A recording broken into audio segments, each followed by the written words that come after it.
The Book of Ezekiel. Ezekiel, chapter 1.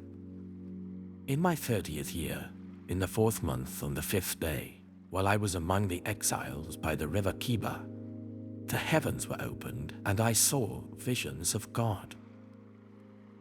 On the 5th of the month, it was the 5th year of the exile of King Jehoiakim, the word of the Lord came to Ezekiel the priest, the son of Buzi, by the river Kiba in the land of the Babylonians. There the hand of the Lord was on him. I looked, and I saw a violent storm coming out of the north, an immense cloud with flashing lightning and surrounded by brilliant light. The center of the fire looked like glowing metal, and in the fire was what looked like 4 living creatures. In appearance, their form was human, but each of them had 4 faces and 4 wings. Their legs were straight. Their feet were like those of a calf and gleamed like burnished bronze. Under their wings, on their 4 sides, they had human hands. All 4 of them had faces and wings, and the wings of one touched the wings of another. Each one went straight ahead. They did not turn as they moved. Their faces looked like this. Each of the 4 had the face of a human being, and on the right side, each had the face of a lion, and on the left, the face of an ox. Each also had the face of an eagle. Such were their faces.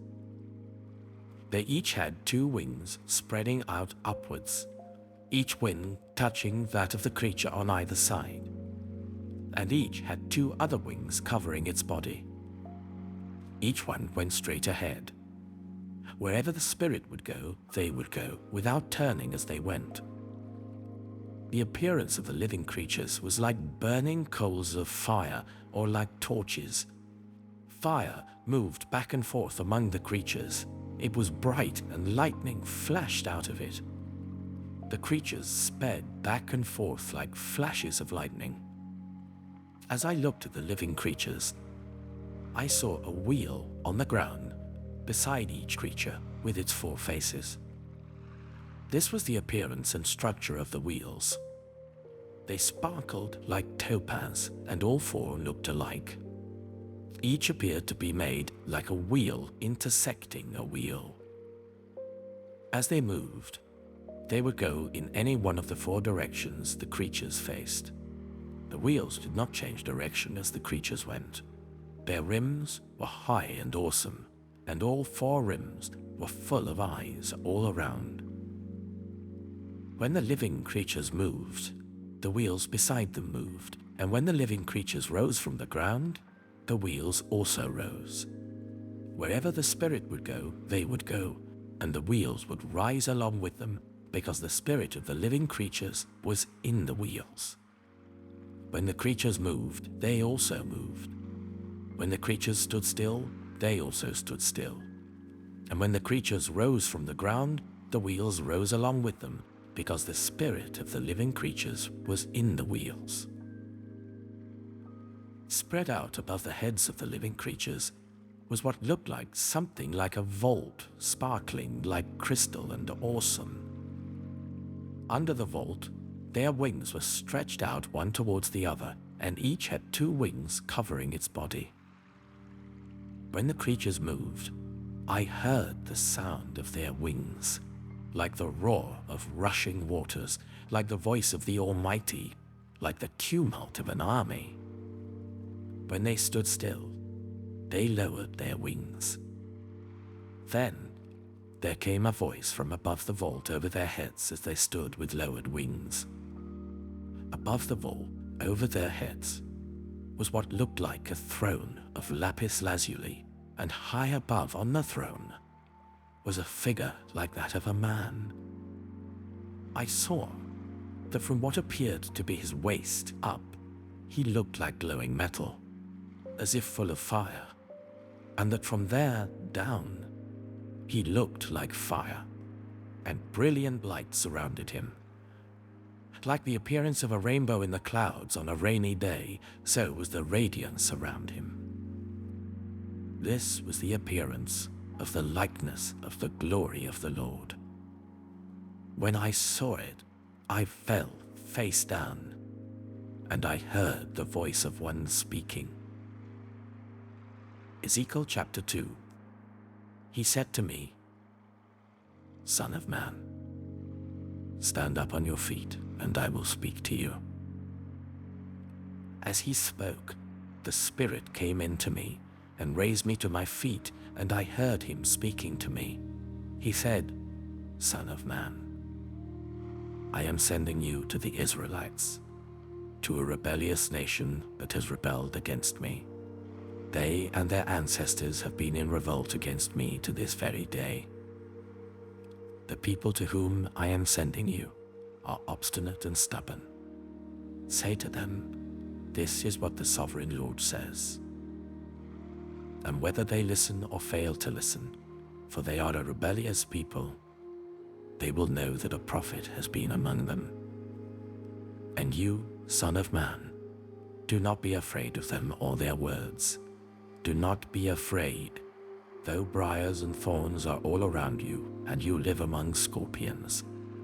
Do not be afraid of what they say, or be terrified by them, though they are a rebellious people. You must speak my words to them, whether they listen or fail to listen, for they are rebellious. But you, Son of Man, listen to what I say to you. Do not rebel like that rebellious people. Open your mouth and eat what I give you." Then I looked, and I saw a hand stretched out to me. In it was a scroll, which he unrolled before me. On both sides of it were written words of lament and mourning and woe.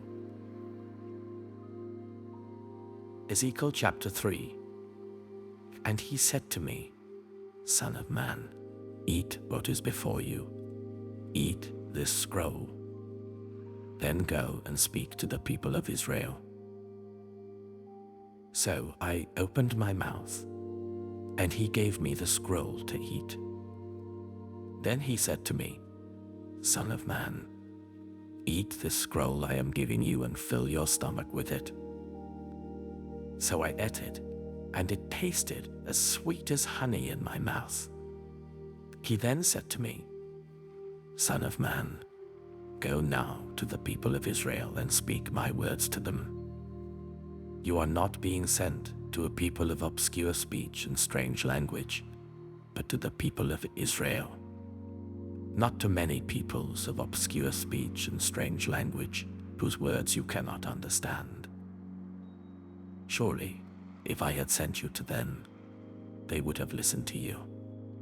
But the people of Israel are not willing to listen to you because they are not willing to listen to me, for all the Israelites are hardened and obstinate. But I will make you as unyielding and hardened as they are. I will make your forehead like the hardest stone, harder than flint. Do not be afraid of them or terrified by them, though they are a rebellious people." And he said to me, "Son of man, listen carefully and take to heart all the words I speak to you. Go now to your people in exile and speak to them. Say to them, this is what the sovereign Lord says, whether they listen or fail to listen." Then the Spirit lifted me up, and I heard behind me a loud rumbling sound as the glory of the Lord rose from the place where it was standing. It was the sound of the wings of the living creatures brushing against each other, and the sound of the wheels beside them, a loud rumbling sound. The Spirit then lifted me up and took me away, and I went in bitterness and in the anger of my spirit, with the strong hand of the Lord on me. I came to the exiles who lived at Tel Aviv, near the river Kibar, and there, where they were living, I sat among them for 7 days, deeply distressed. At the end of 7 days, the word of the Lord came to me, "Son of man, I have made you a watchman for the people of Israel. So hear the word I speak and give them warning from me. When I say to a wicked person, you will surely die, and you do not warn them or speak out to dissuade them from their evil ways in order to save their life, that wicked person will die for their sin, and I will hold you accountable for their blood. But if you do warn the wicked person, and they do not turn from their wickedness or from their evil ways, they will die for their sin, but you will have saved yourself. Again, when a righteous person turns from their righteousness and does evil, and I put a stumbling block before them, they will die. Since you did not warn them, they will die for their sin. The righteous things that person did will not be remembered, and I will hold you accountable for their blood. But if you do warn the righteous person not to sin, and they do not sin, they will surely live because they took warning, and you will have saved yourself. The hand of the Lord was on me there, and he said to me, Get up and go out to the plain, and there I will speak to you. So I got up and went out to the plain, and the glory of the Lord was standing there, like the glory I had seen by the river Kibar, and I fell face down. Then the Spirit came into me and raised me to my feet. He spoke to me and said, Go, shut yourself inside your house. And you, son of man, they will tie with ropes. You will be bound so that you cannot go out among the people. I will make your tongue stick to the roof of your mouth, so that you will be silent and unable to rebuke them, for they are a rebellious people. But when I speak to you, I will open your mouth, and you shall say to them, This is what the Sovereign Lord says. Whoever will listen, let them listen, and whoever will refuse, let them refuse, for they are a rebellious people. Ezekiel chapter 4. Now, son of man, take a block of clay, put it in front of you and draw the city of Jerusalem on it. Then lay siege to it. Erect siege works against it, build a ramp up to it, set up camps against it, and put battering rams around it. Then take an iron pan, place it as an iron wall between you and the city, and turn your face towards it. It will be under siege, and you shall besiege it. This will be a sign to the people of Israel. Then lie on your left side, and put the sin of the people of Israel upon yourself. You are to bear their sin for the number of days you lie on your side. I have assigned you the same number of days as the years of their sin. So for 390 days, you will bear the sin of the people of Israel. After you have finished this, lie down again, this time on your right side, and bear the sin of the people of Judah. I have assigned you 40 days, a day for each year. Turn your face towards the siege of Jerusalem, and with bared arm prophesy against her. I will tie you up with ropes so that you cannot turn from one side to the other until you have finished the days of your siege. Take wheat and barley, beans and lentils, millet and spelt. Put them in a storage jar and use them to make bread for yourself. You are to eat it during the 390 days you lie on your side. Weigh out 20 shekels of food to eat each day, and eat it at set times. Also, measure out 1/6 of a hin of water, and drink it at set times. Eat the food as you would a loaf of barley bread. Bake it in the sight of the people, using human excrement for fuel. The Lord said, In this way, the people of Israel will eat defiled food among the nations where I will drive them. Then I said, "Not so, sovereign Lord. I have never defiled myself. From my youth until now, I have never eaten anything found dead or torn by wild animals. No impure meat has ever entered my mouth." "Very well," he said.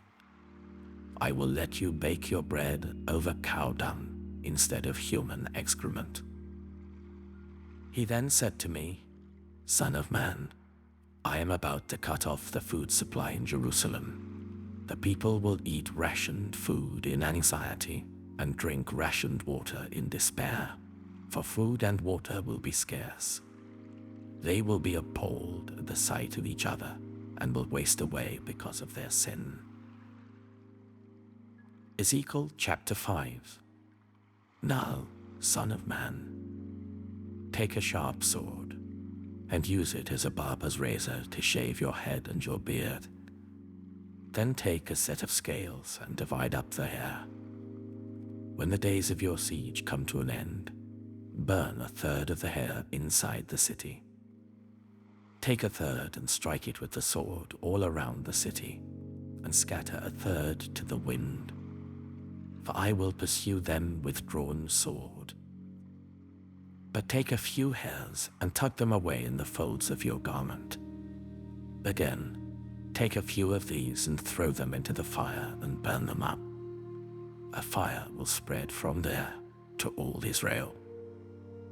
This is what the sovereign Lord says.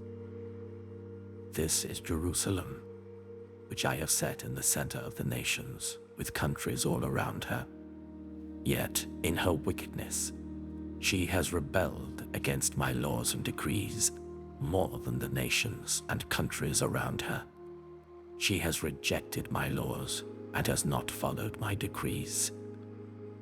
Therefore, this is what the sovereign Lord says.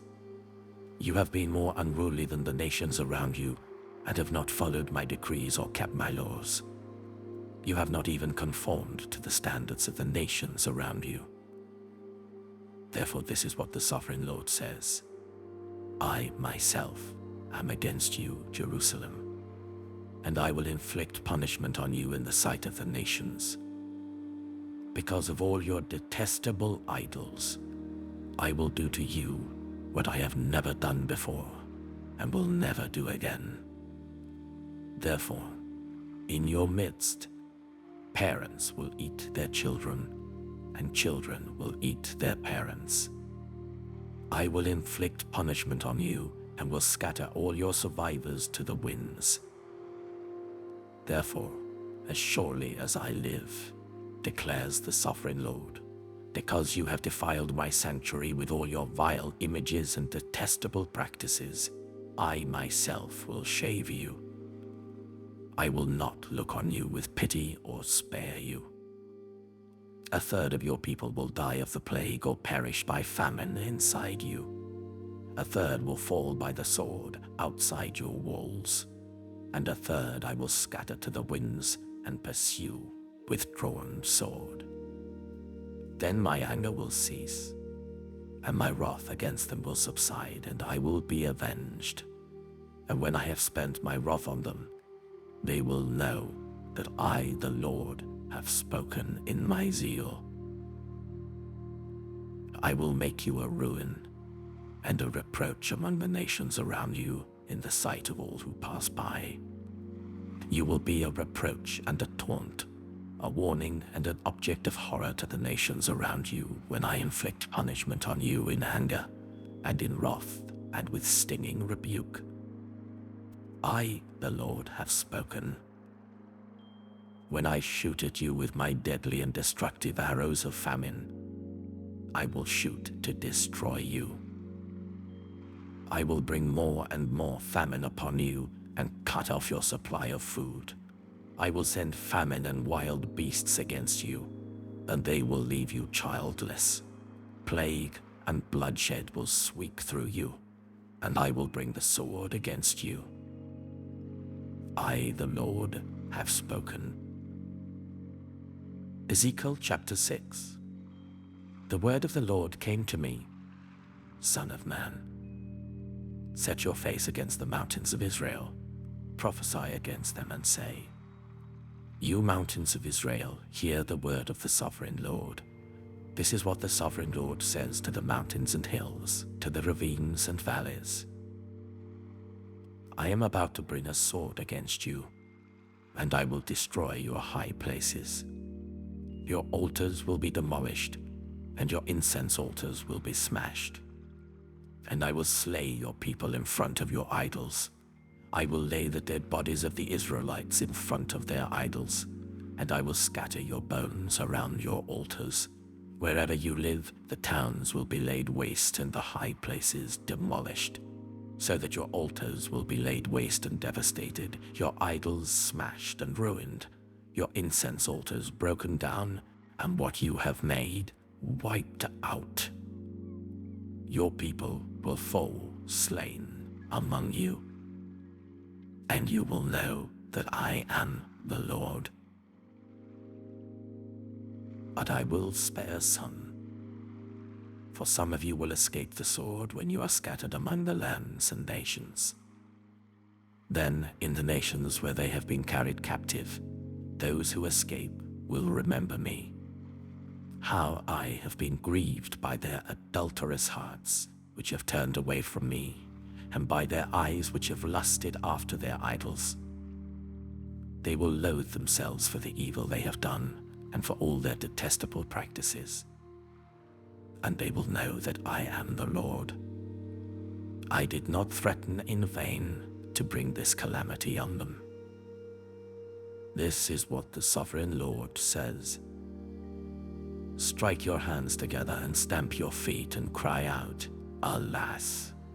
Because of all the wicked and detestable practices of the people of Israel, for they will fall by the sword, famine, and plague.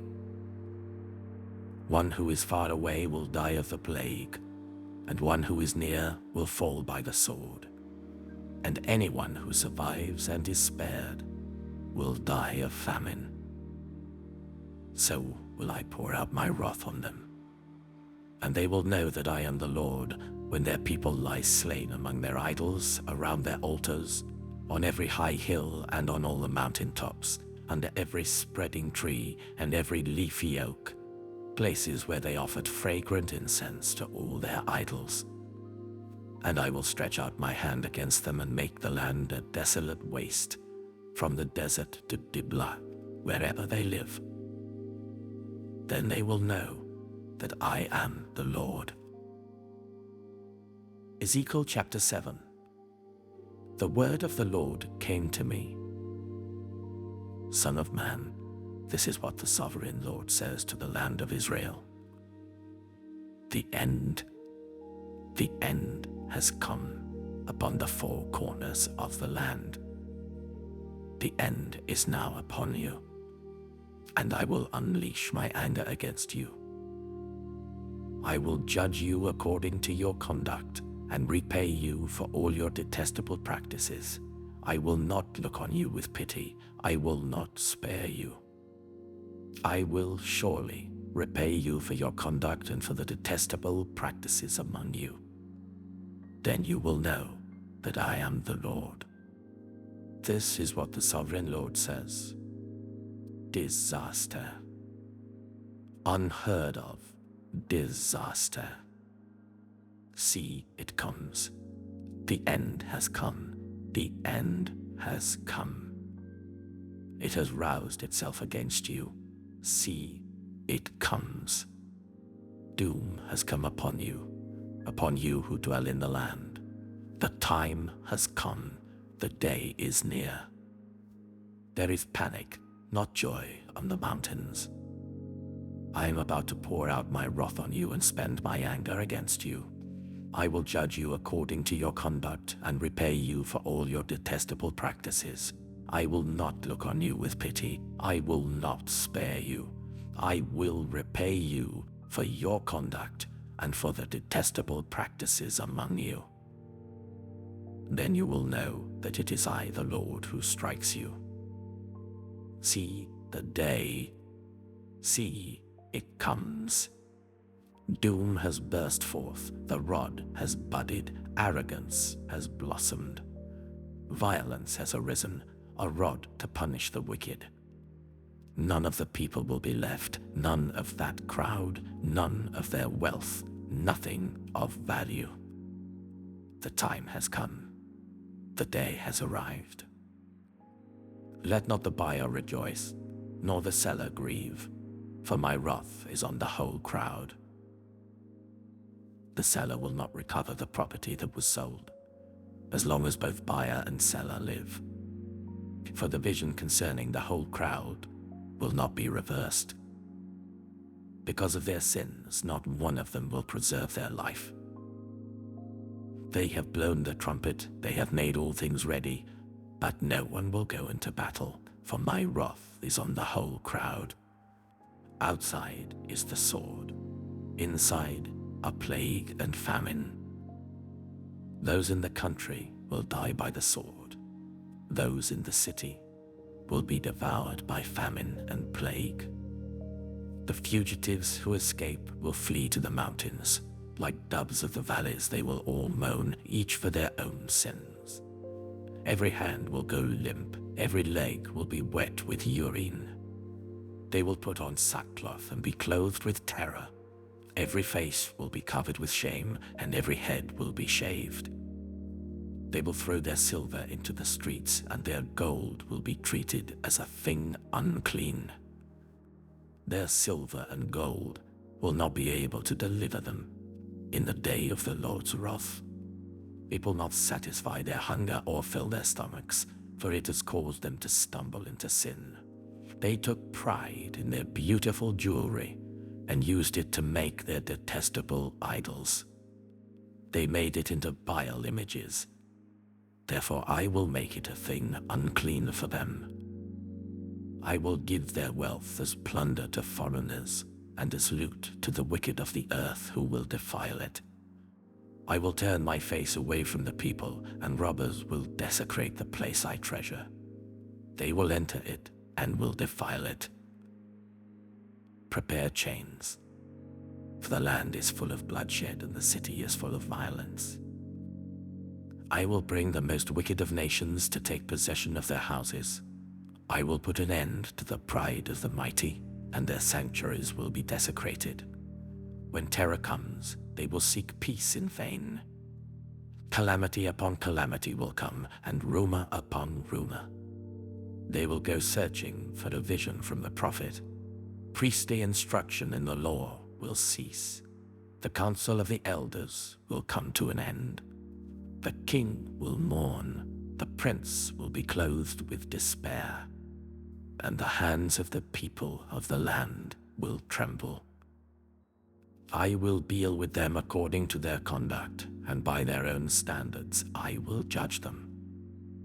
Then they will know that I am the Lord. Ezekiel chapter 8. In the 6th year, in the 6th month on the 5th day, while I was sitting in my house and the elders of Judah were sitting before me, the hand of the sovereign Lord came on me there. I looked, and I saw a figure like that of a man. From what appeared to be his waist down, he was like fire, and from there up, his appearance was as bright as glowing metal. He stretched out what looked like a hand, and took me by the hair of my head. The Spirit lifted me up between earth and heaven, and in visions of God, he took me to Jerusalem, to the entrance of the north gate of the inner court, where the idol that provokes to jealousy stood. And there before me was the glory of the God of Israel, as in the vision I had seen in the plain. Then he said to me, Son of man, look towards the north. So I looked, and in the entrance north of the gate of the altar, I saw this idol of jealousy. And he said to me, Son of man, do you see what they are doing? The utterly detestable things the Israelites are doing here. Things that will drive me far from my sanctuary. but you will see things that are even more detestable. Then he brought me to the entrance to the court. I looked and I saw a hole in the wall. He said to me, "Son of man, now dig into the wall." So I dug into the wall and saw a doorway there. And he said to me, "Go in and see the wicked and detestable things they are doing here." So I went in and looked, and I saw portrayed over all the walls all kinds of crawling things and unclean animals and all the idols of Israel. In front of them stood 70 elders of Israel, and Jaazaniah, son of Shaphan, was standing among them. Each had a censer in his hand, and a fragrant cloud of incense was rising. He said to me, "Son of man, have you seen what the elders of Israel are doing in the darkness, each at the shrine of his own idol? They say, 'The Lord does not see us. The Lord has forsaken the land.'" Again he said, "You will see them doing things that are even more detestable." Then he brought me to the entrance of the north gate of the house of the Lord, and I saw women sitting there, mourning the god Tammuz. He said to me, "Do you see this, son of man?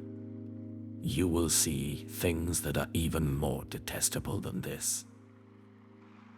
He then brought me into the inner court of the house of the Lord, and there, at the entrance to the temple, between the portico and the altar, were about 25 men. With their backs towards the temple of the Lord and their faces towards the east, they were bowing down to the sun in the east.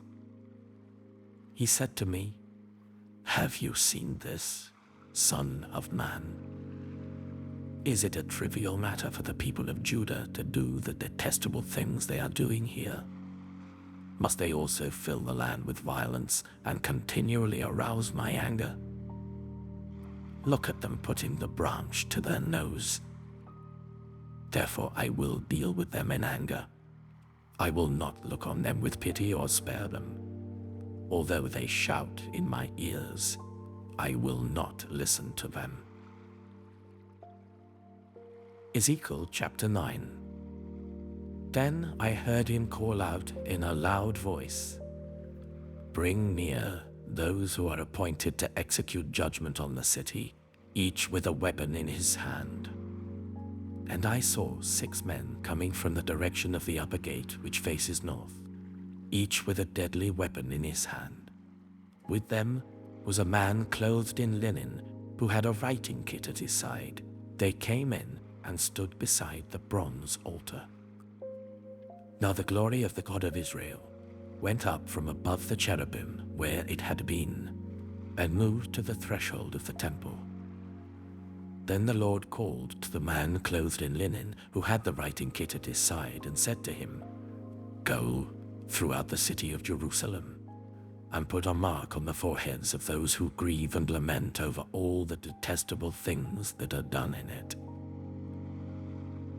As I listened, he said to the others, "Follow him through the city, and kill, without showing pity or compassion.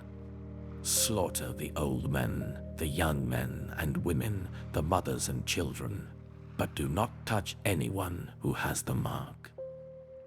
Begin at my sanctuary." So they began with the old men who were in front of the temple. Then he said to them, "Defile the temple and fill the courts with the slain. Go." So they went out and began killing throughout the city. While they were killing and I was left alone, I fell face down, crying out, "Alas, sovereign Lord, are you going to destroy the entire remnant of Israel in this outpouring of your wrath on Jerusalem?" He answered me, "The sin of the people of Israel and Judah is exceedingly great. The land is full of bloodshed, and the city is full of injustice. They say, 'The Lord has forsaken the land, the Lord does not see.' So I will not look on them with pity or spare them, but I will bring down on their own heads what they have done. Then the man in linen with the writing kit at his side brought back word saying, I have done as you commanded. Ezekiel chapter 10. I looked, and I saw the likeness of a throne of lapis lazuli above the vault that was over the heads of the cherubim. The Lord said to the man clothed in linen, Go in among the wheels beneath the cherubim. Fill your hands with burning coals from among the cherubim and scatter them over the city. And as I watched, he went in. Now the cherubim were standing on the south side of the temple when the man went in, and a cloud filled the inner court. Then the glory of the Lord rose from above the cherubim and moved to the threshold of the temple. The cloud filled the temple, and the court was full of the radiance of the glory of the Lord. The sound of the wings of the cherubim could be heard as far away as the outer court, like the voice of God Almighty when he speaks. When the Lord commanded the man in linen, Take fire from among the wheels and from among the cherubim, the man went in and stood beside the wheel. Then one of the cherubim reached out his hand to the fire that was among them. He took up some of it and put it into the hands of the man in linen, who took it and went out. Under the wings of the cherubim could be seen what looked like human hands. I looked, and I saw beside the cherubim 4 wheels, one beside each of the cherubim. The wheels sparkled like topaz. As for their appearance, the 4 of them looked alike.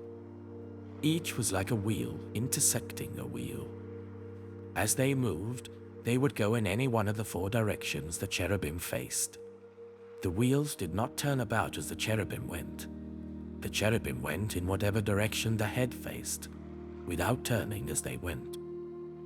Their entire bodies, including their backs, their hands, and their wings, were completely full of eyes, as were their 4 wheels. I heard the wheels being called the whirling wheels. Each of the cherubim had 4 faces. One face was that of a cherub, the second the face of a human being, the third the face of a lion, and the 4th the face of an eagle. Then the cherubim rose upward. These were the living creatures I had seen by the river Kiba. When the cherubim moved, the wheels beside them moved, and when the cherubim spread their wings to rise from the ground, the wheels did not leave their side. When the cherubim stood still, they also stood still, and when the cherubim rose, they rose with them, because the spirit of the living creatures was in them. Then the glory of the Lord departed from over the threshold of the temple and stopped above the cherubim. While I watched, the cherubim spread their wings and rose from the ground. And as they went, the wheels went with them. They stopped at the entrance of the east gate of the Lord's house, and the glory of the God of Israel was above them. These were the living creatures I had seen beneath the God of Israel by the river Kiba, and I realized that they were cherubim. Each had 4 faces and 4 wings, and under their wings was what looked like human hands. Their faces had the same appearance as those I had seen by the river Kiba. Each one went straight ahead. Ezekiel chapter 11. Then the Spirit lifted me up and brought me to the gate of the house of the Lord that faces east. There, at the entrance of the gate, were 25 men, and I saw among them Jaazaniah son of Azur and Pelatiah son of Benaiah, leaders of the people. The Lord said to me, Son of man, these are the men who are plotting evil and giving wicked advice in this city. They say, haven't our houses been recently rebuilt? This city is a pot. and we are the meat in it. Therefore, prophesy against them. Prophesy, Son of Man. Then the Spirit of the Lord came on me, and he told me to say, "This is what the Lord says. This is what you are saying, you leaders of Israel, but I know what is going through your mind. You have killed many people in this city and filled its streets with the dead. Therefore this is what the sovereign Lord says. The bodies you have thrown there are the meat, and this city is the pot, but I will drive you out of it. You fear the sword, and the sword is what I will bring against you, declares the sovereign Lord. I will drive you out of the city and deliver you into the hands of foreigners and inflict punishment on you. You will fall by the sword, and I will execute judgment on you at the borders of Israel. Then you will know that I am the Lord. This city will not be a pot for you, nor will you be the meat in it. I will execute judgment on you at the borders of Israel, and you will know that I am the Lord. For you have not followed my decrees or kept my laws, but have conformed to the standards of the nations around you." Now, as I was prophesying, Pelatiah, son of Benaiah, died. Then I fell face down and cried out in a loud voice, "Alas, sovereign Lord, will you completely destroy the remnant of Israel?" The word of the Lord came to me, "Son of man, the people of Jerusalem have said of your fellow exiles and all the other Israelites, 'They are far away from the Lord. This land was given to us as our possession.' Therefore say, 'This is what the sovereign Lord says. Although I sent them far away among the nations and scattered them among the countries, yet for a little while I have been a sanctuary for them in the countries where they have gone. Therefore say, this is what the sovereign Lord says. I will gather you from the nations and bring you back from the countries where you have been scattered, and I will give you back the land of Israel again. They will return to it and remove all its vile images and detestable idols. I will give them an undivided heart and put a new spirit in them. I will remove from them their heart of stone and give them a heart of flesh. Then they will follow my decrees and be careful to keep my laws. They will be my people, and I will be their God. But as for those whose hearts are devoted to their vile images and detestable idols, I will bring down on their heads what they have done, declares the sovereign Lord." Then the cherubim, with the wheels beside them, spread their wings, and the glory of the God of Israel was above them. The glory of the Lord went up from within the city and stopped above the mountain east of it. The Spirit lifted me up and brought me to the exiles in Babylonia in the vision given by the Spirit of God. Then the vision I had seen went up from me, and I told the exiles everything the Lord had shown me. Ezekiel chapter 12.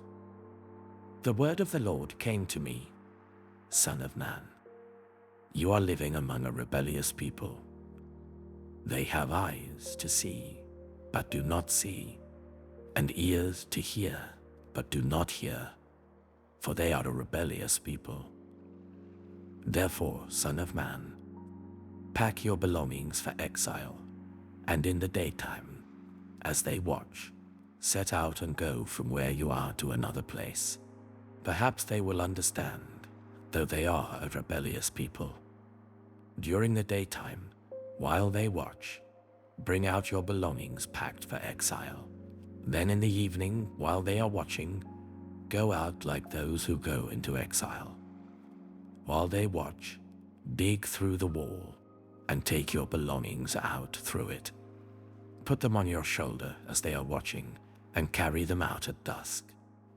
Cover your face so that you cannot see the land, for I have made you a sign to the Israelites."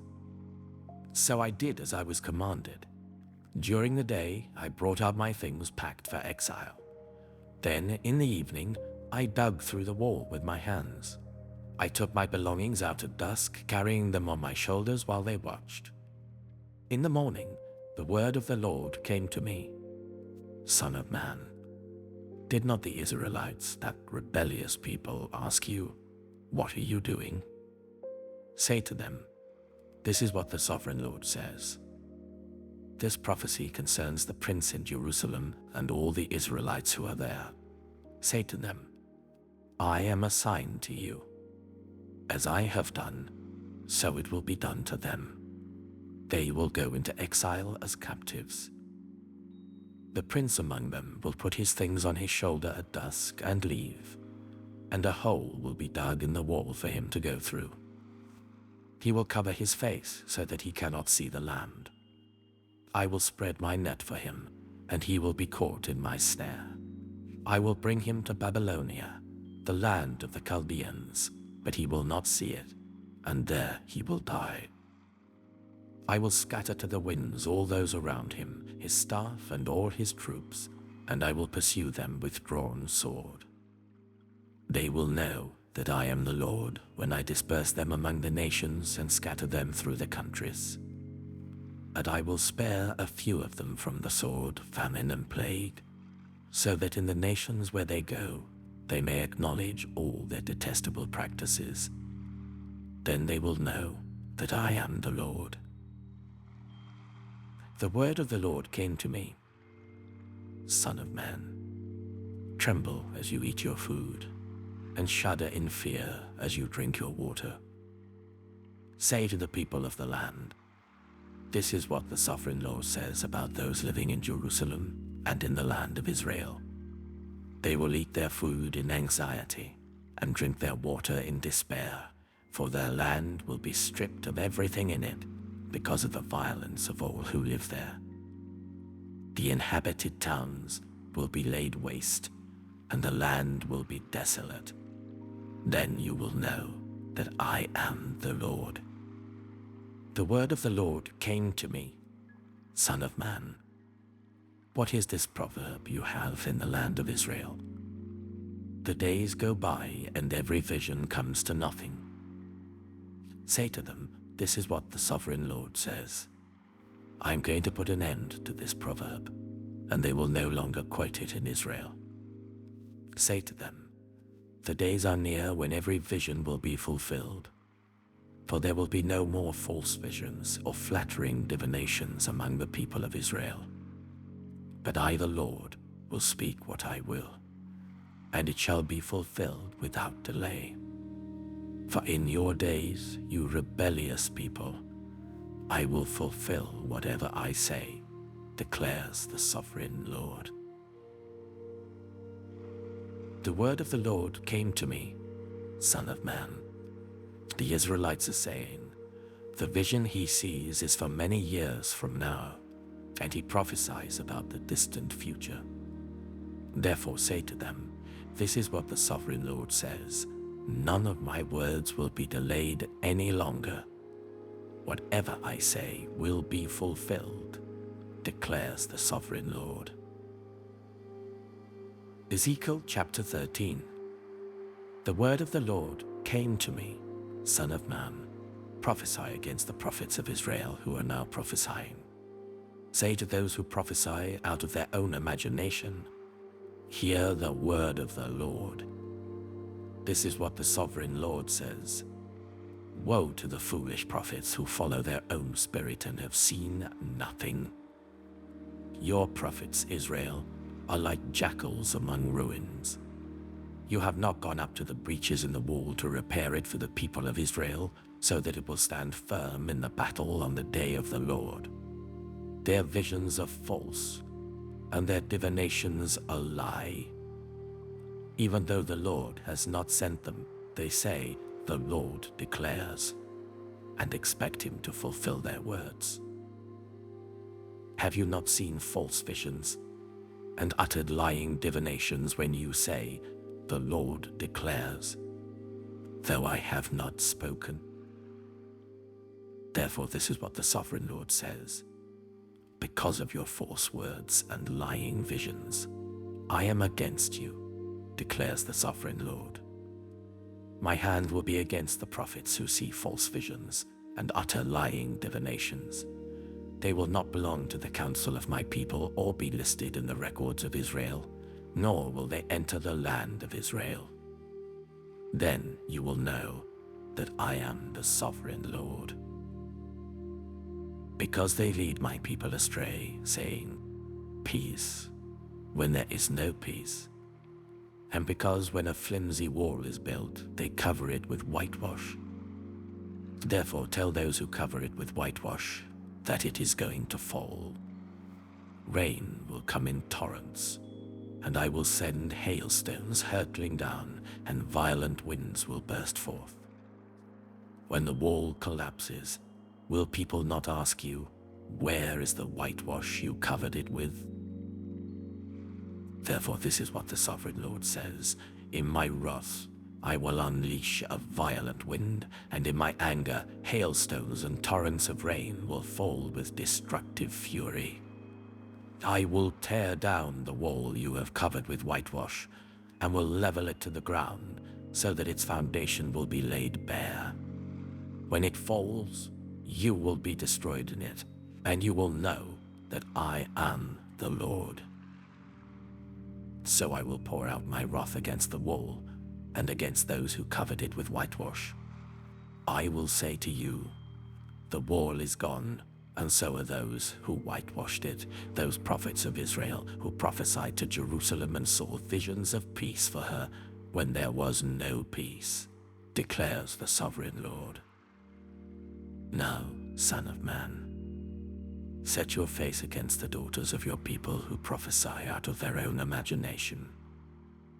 Prophesy against them and say, this is what the sovereign Lord says.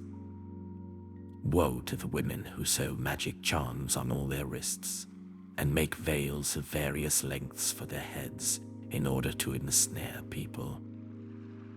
Will you ensnare the lives of my people but preserve your own? You have profaned me among my people for a few handfuls of barley and scraps of bread. By lying to my people, who listen to lies, you have killed those who should not have died, and have spared those who should not live.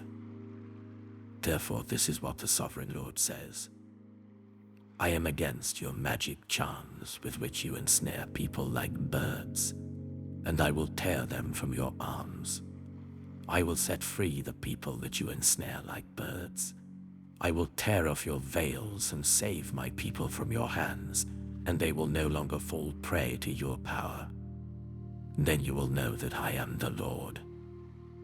Because you disheartened the righteous with your lies, when I had brought them no grief, and because you encouraged the wicked not to turn from their evil ways and so save their lives. Therefore, you will no longer see false visions or practice divination. I will save my people from your hands, and then you will know that I am the Lord. Ezekiel chapter 14. Some of the elders of Israel came to me and sat down in front of me. Then the word of the Lord came to me, Son of man, these men have set up idols in their hearts and put wicked stumbling blocks before their faces. Should I let them inquire of me at all? Therefore speak to them and tell them, this is what the sovereign Lord says. When any of the Israelites set up idols in their hearts and put a wicked stumbling block before their faces and then go to a prophet, I, the Lord, will answer them myself in keeping with their great idolatry. I will do this to recapture the hearts of the people of Israel, who have all deserted me for their idols. Therefore say to the people of Israel, this is what the sovereign Lord says. Repent, turn from your idols, and renounce all your detestable practices. When any of the Israelites or any foreigner residing in Israel separate themselves from me and set up idols in their hearts and put a wicked stumbling block before their faces and then go to a prophet to inquire of me, I, the Lord, will answer them myself. I will set my face against them and make them an example and a byword. I will remove them from my people. Then you will know that I am the Lord. And if the prophet is enticed to utter a prophecy, I, the Lord, have enticed that prophet, and I will stretch out my hand against him and destroy him from among my people Israel. They will bear their guilt. The prophet will be as guilty as the one who consults him. Then the people of Israel will no longer stray from me, nor will they defile themselves any more with all their sins. They will be my people, and I will be their God, declares the sovereign Lord. The word of the Lord came to me, Son of man. If a country sins against me by being unfaithful, and I stretch out my hand against it to cut off its food supply and send famine upon it, and kill its people and their animals, even if these 3 men, Noah, Daniel, and Job, were in it, they could save only themselves by their righteousness, declares the sovereign Lord. Or if I send wild beasts through that country, and they leave it childless, and it becomes desolate so that no one can pass through it because of the beasts, as surely as I live, declares the sovereign Lord, even if these 3 men were in it, they could not save their own sons or daughters. They alone would be saved, but the land would be desolate. Or if I bring a sword against that country and say, let the sword pass throughout the land, and I kill its people and their animals, as surely as I live, declares the sovereign Lord, even if these 3 men were in it, they could not save their own sons or daughters. They alone would be saved. Or if I send a plague into that land and pour out my wrath on it through bloodshed, killing its people and their animals, as surely as I live, declares the sovereign Lord, even if Noah, Daniel, and Job were in it, they could save neither son nor daughter. They would save only themselves by their righteousness. For this is what the sovereign Lord says. How much worse will it be when I send against Jerusalem my 4 dreadful judgments, sword and famine and wild beasts and plague, to kill its men and their animals. Yet there will be some survivors, sons and daughters who will be brought out of it. They will come to you, and when you see their conduct and their actions, you will be consoled regarding the disaster I have brought on Jerusalem. Every disaster I have brought on it. You will be consoled when you see their conduct and their actions, for you will know that I have done nothing in it without cause, declares the sovereign Lord. Ezekiel chapter 15. The word of the Lord came to me. Son of man, how is the wood of a vine different from that of a branch from any of the trees in the forest? Is wood ever taken from it to make anything useful? Do they make pegs from it to hang things on? After it is thrown on the fire as fuel and the fire burns both ends and chars the middle, is it then useful for anything? If it was not useful for anything when it was whole, how much less can it be made into something useful when the fire has burned it and it is charred? Therefore this is what the sovereign Lord says. As I have given the wood of the vine among the trees of the forest as fuel for the fire, so will I treat the people living in Jerusalem.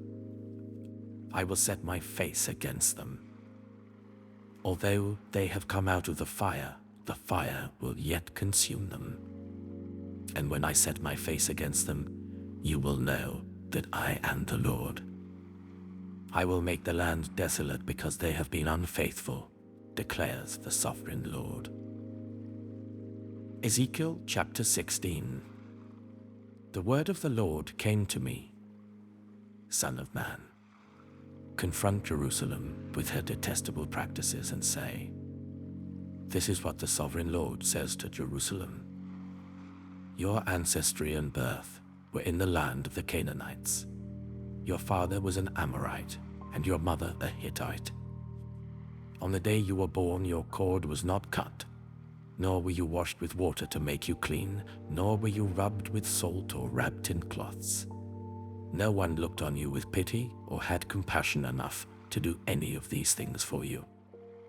Rather, you were thrown out into the open field, for on the day you were born, you were despised. Then I passed by and saw you kicking about in your blood, and as you lay there in your blood, I said to you, live. I made you grow like a plant of the field. You grew and developed and entered puberty. Your breasts had formed and your hair had grown, yet you were stark naked. Later I passed by, and when I looked at you and saw that you were old enough for love, I spread the corner of my garment over you and covered your naked body. I gave you my solemn oath and entered into a covenant with you, declares the sovereign Lord. And you became mine. I bathed you with water and washed the blood from you and put ointments on you. I clothed you with an embroidered dress and put sandals of fine leather on you. I dressed you in fine linen and covered you with costly garments. I adorned you with jewelry. I put bracelets on your arms and a necklace round your neck, and I put a ring on your nose, earrings on your ears, and a beautiful crown on your head. So you were adorned with gold and silver. Your clothes were of fine linen and costly fabric and embroidered cloth. Your food was honey, olive oil, and the finest flour. You became very beautiful and rose to be a queen. And your fame spread among the nations on account of your beauty, because the splendor I had given you made your beauty perfect, declares the sovereign Lord. But you trusted in your beauty and used your fame to become a prostitute. You lavished your favors on anyone who passed by, and your beauty became his. You took some of your garments to make gaudy high places where you carried on your prostitution. You went to him and he possessed your beauty. You also took the fine jewelry I gave you, the jewelry made of my gold and silver, and you made for yourself male idols and engaged in prostitution with them. And you took your embroidered clothes to put on them, and you offered my oil and incense before them. Also, the food I provided for you, the flour, olive oil, and honey I gave you to eat, you offered as fragrant incense before them. That is what happened, declares the sovereign Lord. And you took your sons and daughters whom you bore to me and sacrificed them as food to the idols.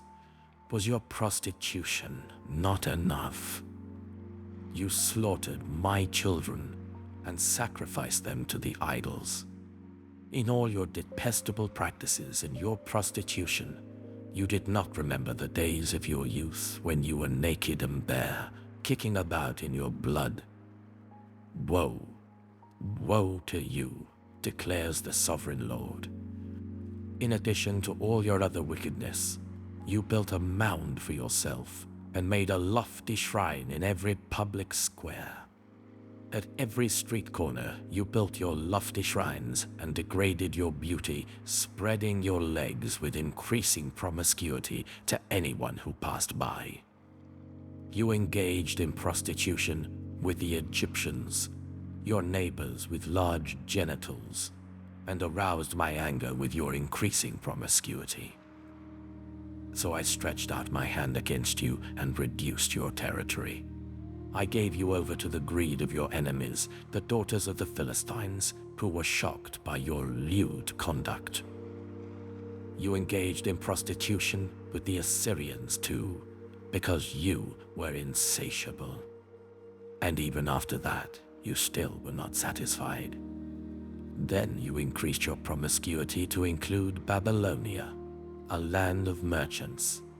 But even with this, you were not satisfied. I am filled with fury against you, declares the Sovereign Lord, when you do all these things, acting like a brazen prostitute. When you built your mounds at every street corner and made your lofty shrines in every public square, you were unlike a prostitute because you scorned payment. You adulterous wife, you prefer strangers to your own husband. All prostitutes receive gifts, but you give gifts to all your lovers, bribing them to come to you from everywhere for your illicit favors. So in your prostitution, you are the opposite of others. No one runs after you for your favors. You are the very opposite, for you give payment, and none is given to you. Therefore, you prostitute, hear the word of the Lord. This is what the Sovereign Lord says. Because you poured out your lust and exposed your naked body in your promiscuity with your lovers, and because of all your detestable idols, and because you gave them your children's blood, therefore I am going to gather all your lovers with whom you found pleasure, those you loved as well as those you hated. I will gather them against you from all around, and will strip you in front of them, and they will see you stark naked. I will sentence you to the punishment of women who commit adultery and who shed blood. I will bring on you the blood vengeance of my wrath and jealous anger. Then I will deliver you into the hands of your lovers, and they will tear down your mounds and destroy your lofty shrines. They will strip you of your clothes and take your fine jewelry and leave you stark naked. They will bring a mob against you, who will stone you and hack you to pieces with their swords. They will burn down your houses and inflict punishment on you in the sight of many women. I will put a stop to your prostitution, and you will no longer pay your lovers. Then my wrath against you will subside, and my jealous anger will turn away from you. I will be calm and no longer angry. Because you did not remember the days of your youth, but enraged me with all these things, I will surely bring down on your head what you have done, declares the Sovereign Lord. Did you not add lewdness to all your other detestable practices? Everyone who quotes Proverbs will quote this proverb about you. Like mother, like daughter. You are a true daughter of your mother, who despised her husband and her children, and you are a true sister of your sisters, who despised their husbands and their children. Your mother was a Hittite, and your father an Amorite. Your elder sister was Samaria, who lived to the north of you with her daughters, and your younger sister, who lived to the south of you with her daughters, was Sodom. You not only followed their ways and copied their detestable practices, but in all your ways you soon became more depraved than they.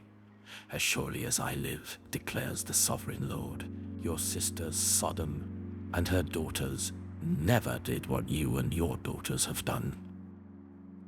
Now this was the sin of your sister Sodom. She and her daughters were arrogant, overfed, and unconcerned. They did not help the poor and needy. They were haughty and did detestable things before me. Therefore I did away with them, as you have seen. Samaria did not commit half the sins you did. You have done more detestable things than they, and have made your sisters seem righteous by all these things you have done. Bear your disgrace, for you have furnished some justification for your sisters. Because your sins were more vile than theirs, they appear more righteous than you. So then, be ashamed and bear your disgrace, for you have made your sisters appear righteous. However, I will restore the fortunes of Sodom and her daughters, and of Samaria and her daughters, and your fortunes along with them, so that you may bear your disgrace and be ashamed of all you have done in giving them comfort. And your sisters, Sodom with her daughters and Samaria with her daughters, will return to what they were before, and you and your daughters will return to what you were before. You would not even mention your sister Sodom in the day of your pride, before your wickedness was uncovered. Even so, you are now scorned by the daughters of Edom, and all her neighbors and the daughters of the Philistines, all those around you who despise you. You will bear the consequences of your lewdness and your detestable practices, declares the Lord. This is what the sovereign Lord says. I will deal with you as you deserve, because you have despised my oath by breaking the covenant. Yet I will remember the covenant I made with you in the days of your youth, and I will establish an everlasting covenant with you. Then you will remember your ways and be ashamed when you receive your sisters, both those who are older than you and those who are younger. I will give them to you as daughters, but not on the basis of my covenant with you. So I will establish my covenant with you, and you will know that I am the Lord. Then, when I make atonement for you for all you have done, you will remember and be ashamed, and never again open your mouth because of your humiliation, declares the sovereign Lord. Ezekiel chapter 17. The word of the Lord came to me. Son of man, set forth an allegory, and tell it to the Israelites as a parable. Say to them, this is what the sovereign Lord says. A great eagle with powerful wings, long feathers, and full plumage of varied colors came to Lebanon. Taking hold of the top of a cedar, he broke off its topmost shoot and carried it away to a land of merchants, where he planted it in a city of traders. He took one of the seedlings of the land and put it in fertile soil. He planted it like a willow by abundant water, and it sprouted and became a low, spreading vine. Its branches turned towards him, but its roots remained under it. So it became a vine and produced branches and put out leafy boughs. But there was another great eagle with powerful wings and full plumage. The vine now sent out its roots towards him from the plot where it was planted, and stretched out its branches to him for water. It had been planted in good soil by abundant water, so that it would produce branches, bear fruit, and become a splendid vine. Say to them, this is what the sovereign Lord says. Will it thrive? Will it not be uprooted and stripped of its fruit, so that it withers? All its new growth will wither. It will not take a strong arm or many people to pull it up by the roots. It has been planted, but will it thrive? Will it not wither completely when the east wind strikes it, wither away in the plot where it grew? Then the word of the Lord came to me. Say to this rebellious people, do you not know what these things mean? Say to them, the king of Babylon went to Jerusalem and carried off her king and her nobles, bringing them back with him to Babylon. Then he took a member of the royal family and made a treaty with him, putting him under oath.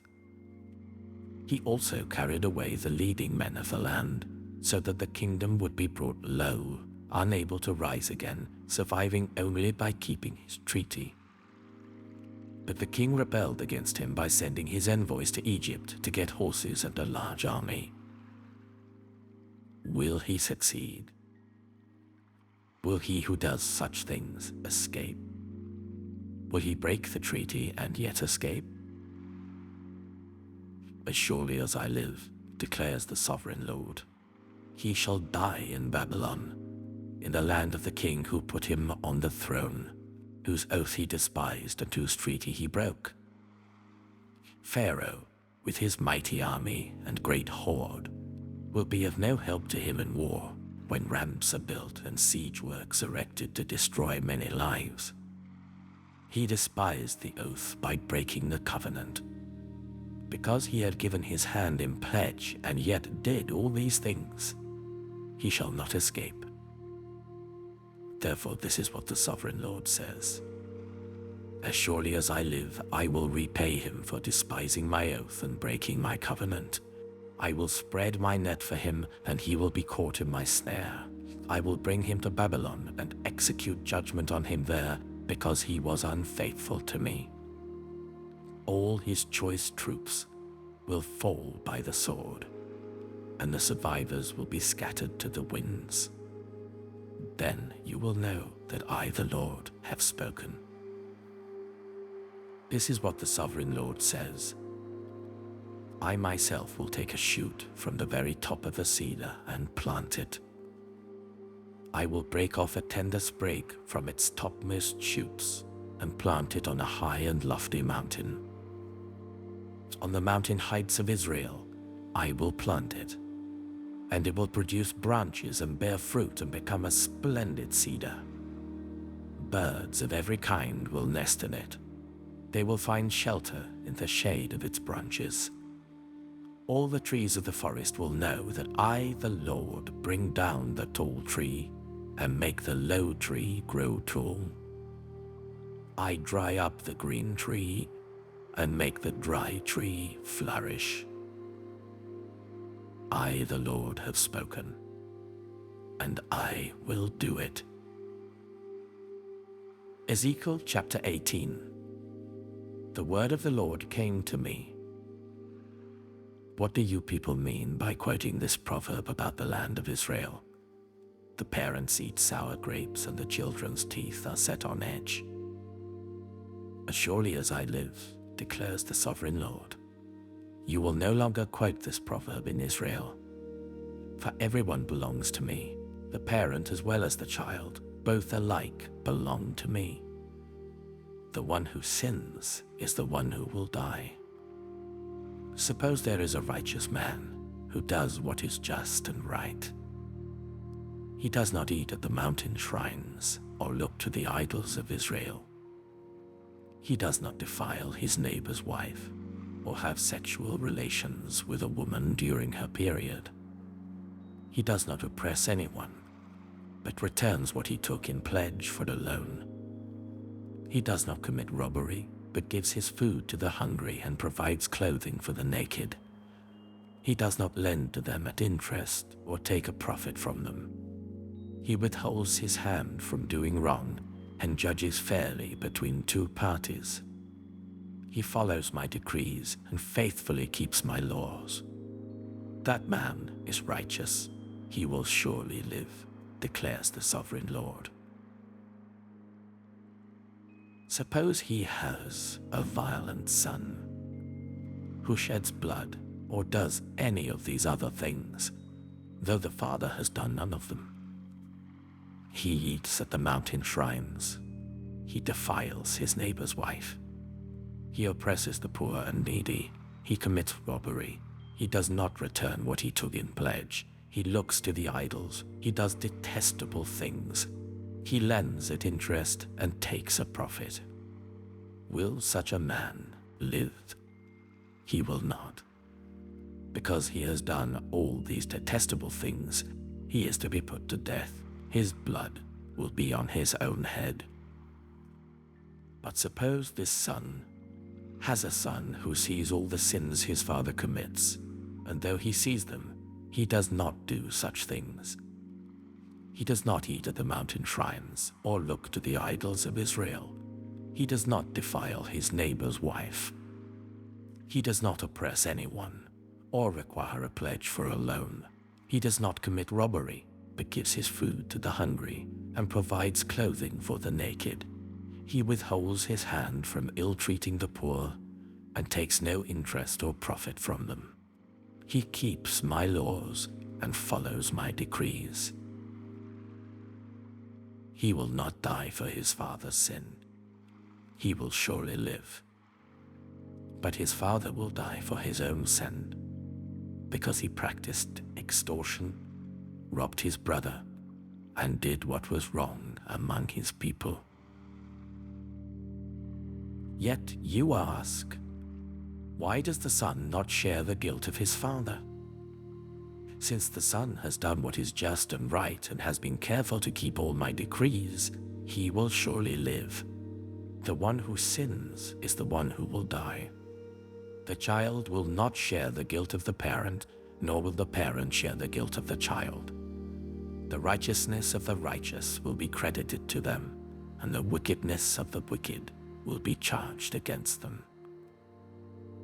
But if a wicked person turns away from all the sins they have committed and keeps all my decrees and does what is just and right, that person will surely live. They will not die. None of the offenses they have committed will be remembered against them. Because of the righteous things they have done, they will live. Do I take any pleasure in the death of the wicked? Declares the sovereign Lord. Rather am I not pleased when they turn from their ways and live. But if a righteous person turns from their righteousness and commits sin, and does the same detestable things the wicked person does, will they live? None of the righteous things that person has done will be remembered. Because of the unfaithfulness they are guilty of, and because of the sins they have committed, they will die. Yet you say, the way of the Lord is not just. Hear, you Israelites, is my way unjust? Is it not your ways that are unjust? If a righteous person turns from their righteousness and commits sin, they will die for it. Because of the sin they have committed, they will die. But if a wicked person turns away from the wickedness they have committed and does what is just and right, they will save their life. Because they consider all the offenses they have committed and turn away from them, that person will surely live. They will not die. Yet the Israelites say, the way of the Lord is not just. Are my ways unjust, people of Israel? Is it not your ways that are unjust? Therefore, you Israelites, I will judge each of you according to your own ways, declares the sovereign Lord. Repent. Turn away from all your offenses. Then sin will not be your downfall. Rid yourselves of all the offenses you have committed, and get a new heart and a new spirit. Why will you die, people of Israel? For I take no pleasure in the death of anyone, declares the sovereign Lord. Repent and live.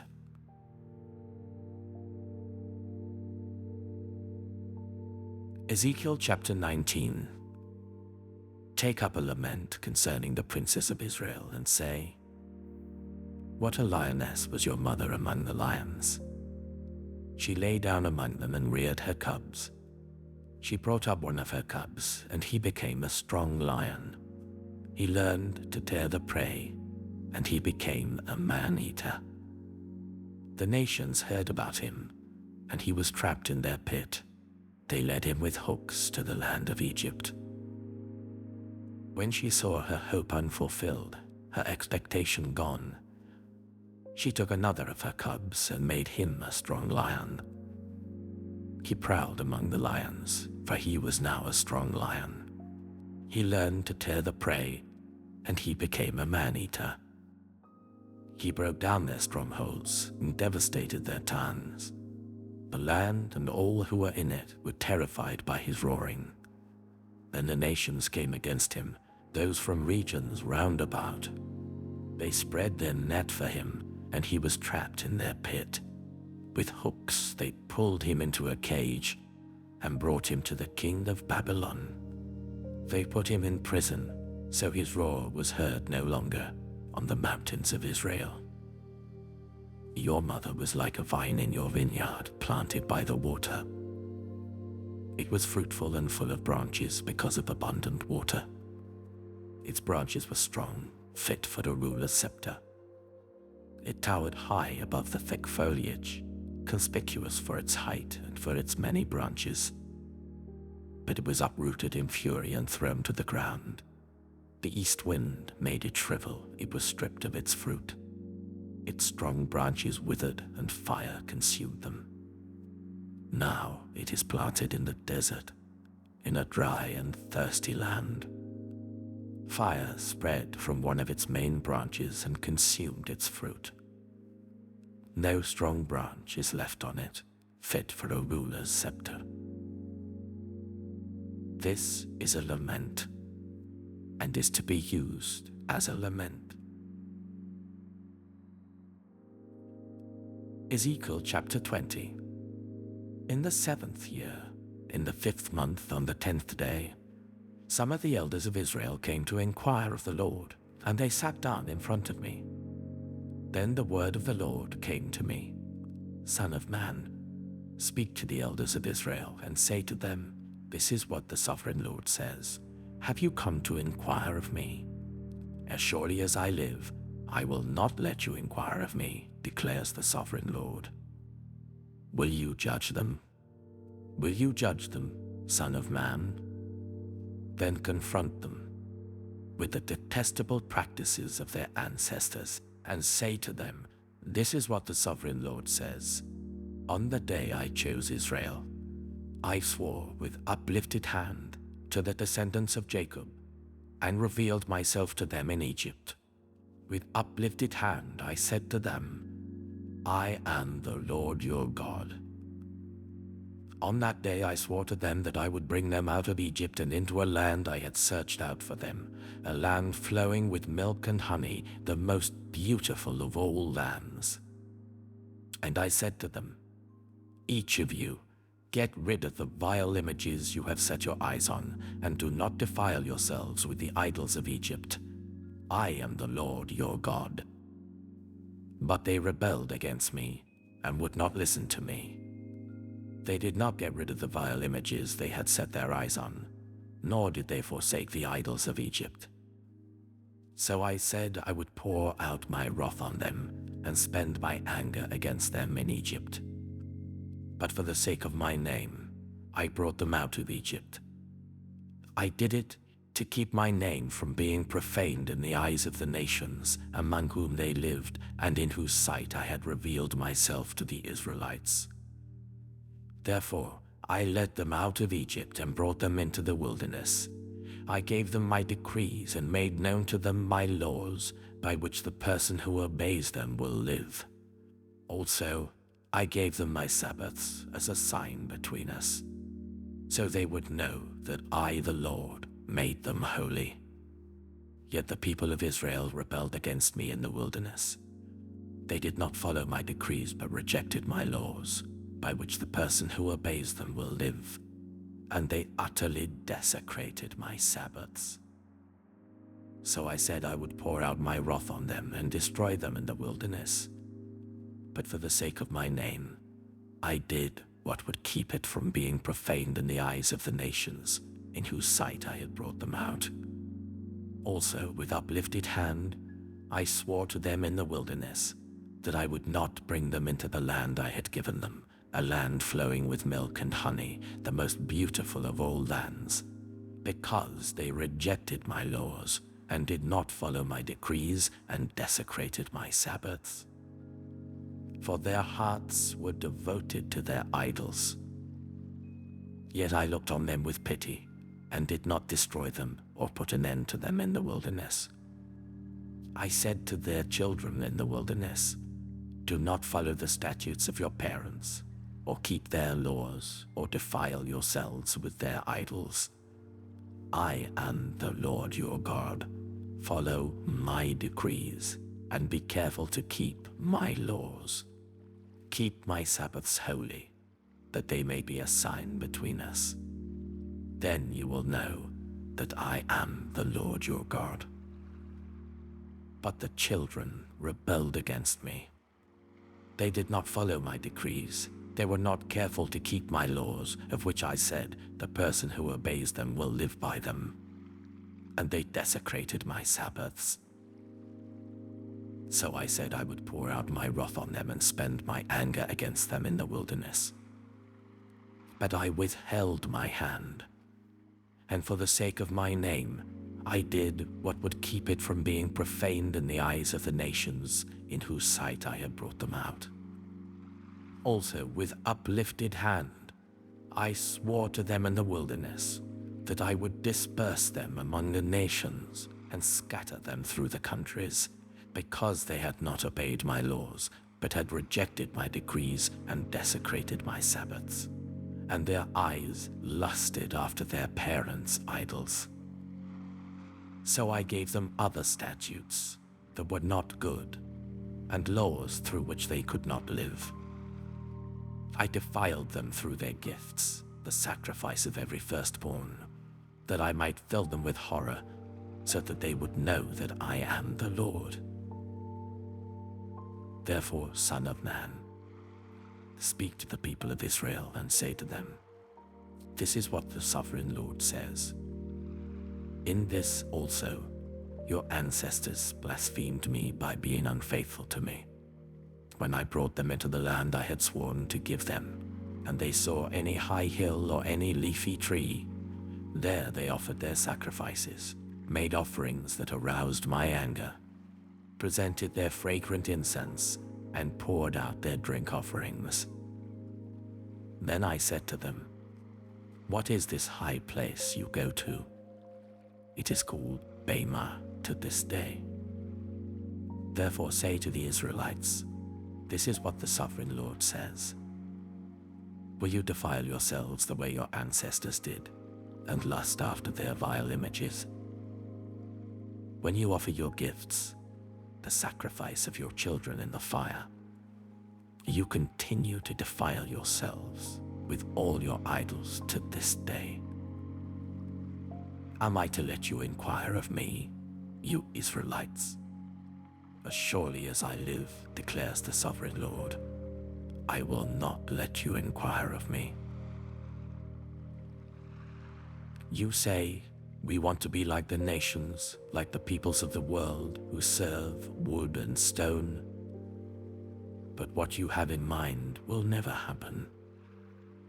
As surely as I live, declares the sovereign Lord, I will reign over you with a mighty hand and an outstretched arm, and with outpoured wrath. I will bring you from the nations and gather you from the countries where you have been scattered, with a mighty hand and an outstretched arm, and with outpoured wrath. I will bring you into the wilderness of the nations, and there, face to face, I will execute judgment upon you. As I judged your ancestors in the wilderness of the land of Egypt, so I will judge you, declares the sovereign Lord. I will take note of you as you pass under my rod, and I will bring you into the bond of the covenant. I will purge you of those who revolt and rebel against me. Although I will bring them out of the land where they are living, yet they will not enter the land of Israel. Then you will know that I am the Lord. As for you, people of Israel, this is what the sovereign Lord says. Go and serve your idols, every one of you. But afterwards, you will surely listen to me and no longer profane my holy name with your gifts and idols. For on my holy mountain, the high mountain of Israel, declares the sovereign Lord, there in the land all the people of Israel will serve me, and there I will accept them. There I will require your offerings and your choice gifts, along with all your holy sacrifices. I will accept you as fragrant incense when I bring you out from the nations and gather you from the countries where you have been scattered. And I will be proved holy through you in the sight of the nations. Then you will know that I am the Lord, when I bring you into the land of Israel, the land I had sworn with uplifted hand to give to your ancestors. There you will remember your conduct and all the actions by which you have defiled yourselves, and you will loathe yourselves for all the evil you have done. You will know that I am the Lord, when I deal with you for my name's sake, and not according to your evil ways and your corrupt practices, you people of Israel, declares the sovereign Lord. The word of the Lord came to me. Son of man, set your face towards the south. Preach against the south, and prophesy against the forest of the southland. Say to the southern forest, hear the word of the Lord. This is what the sovereign Lord says. I am about to set fire to you, and it will consume all your trees, both green and dry. The blazing flame will not be quenched, and every face from south to north will be scorched by it. Everyone will see that I, the Lord, have kindled it. It will not be quenched. Then I said, Sovereign Lord, they are saying of me, isn't he just telling parables? Ezekiel chapter 21. The word of the Lord came to me. Son of man, set your face against Jerusalem and preach against the sanctuary. Prophesy against the land of Israel and say to her, this is what the Lord says. I am against you. I will draw my sword from its sheath and cut off from you both the righteous and the wicked. Because I am going to cut off the righteous and the wicked, my sword will be unsheathed against everyone from south to north. Then all people will know that I, the Lord, have drawn my sword from its sheath. It will not return again. Therefore groan, Son of man. Groan before them with broken heart and bitter grief. And when they ask you, why are you groaning? You shall say, because of the news that is coming. Every heart will melt with fear, and every hand grow limp. Every spirit will become faint, and every leg will be wet with urine. It is coming. It will surely take place, declares the sovereign Lord. The word of the Lord came to me. Son of man, prophesy and say, this is what the Lord says. A sword, sharpened and polished, sharpened for the slaughter, polished to flash like lightning. Shall we rejoice in the scepter of my royal son?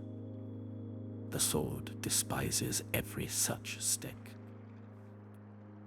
The sword is appointed to be polished, to be grasped with the hand. It is sharpened and polished, made ready for the hand of the slayer.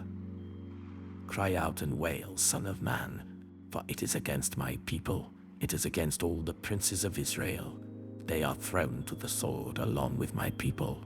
Therefore beat your breast. Testing will surely come.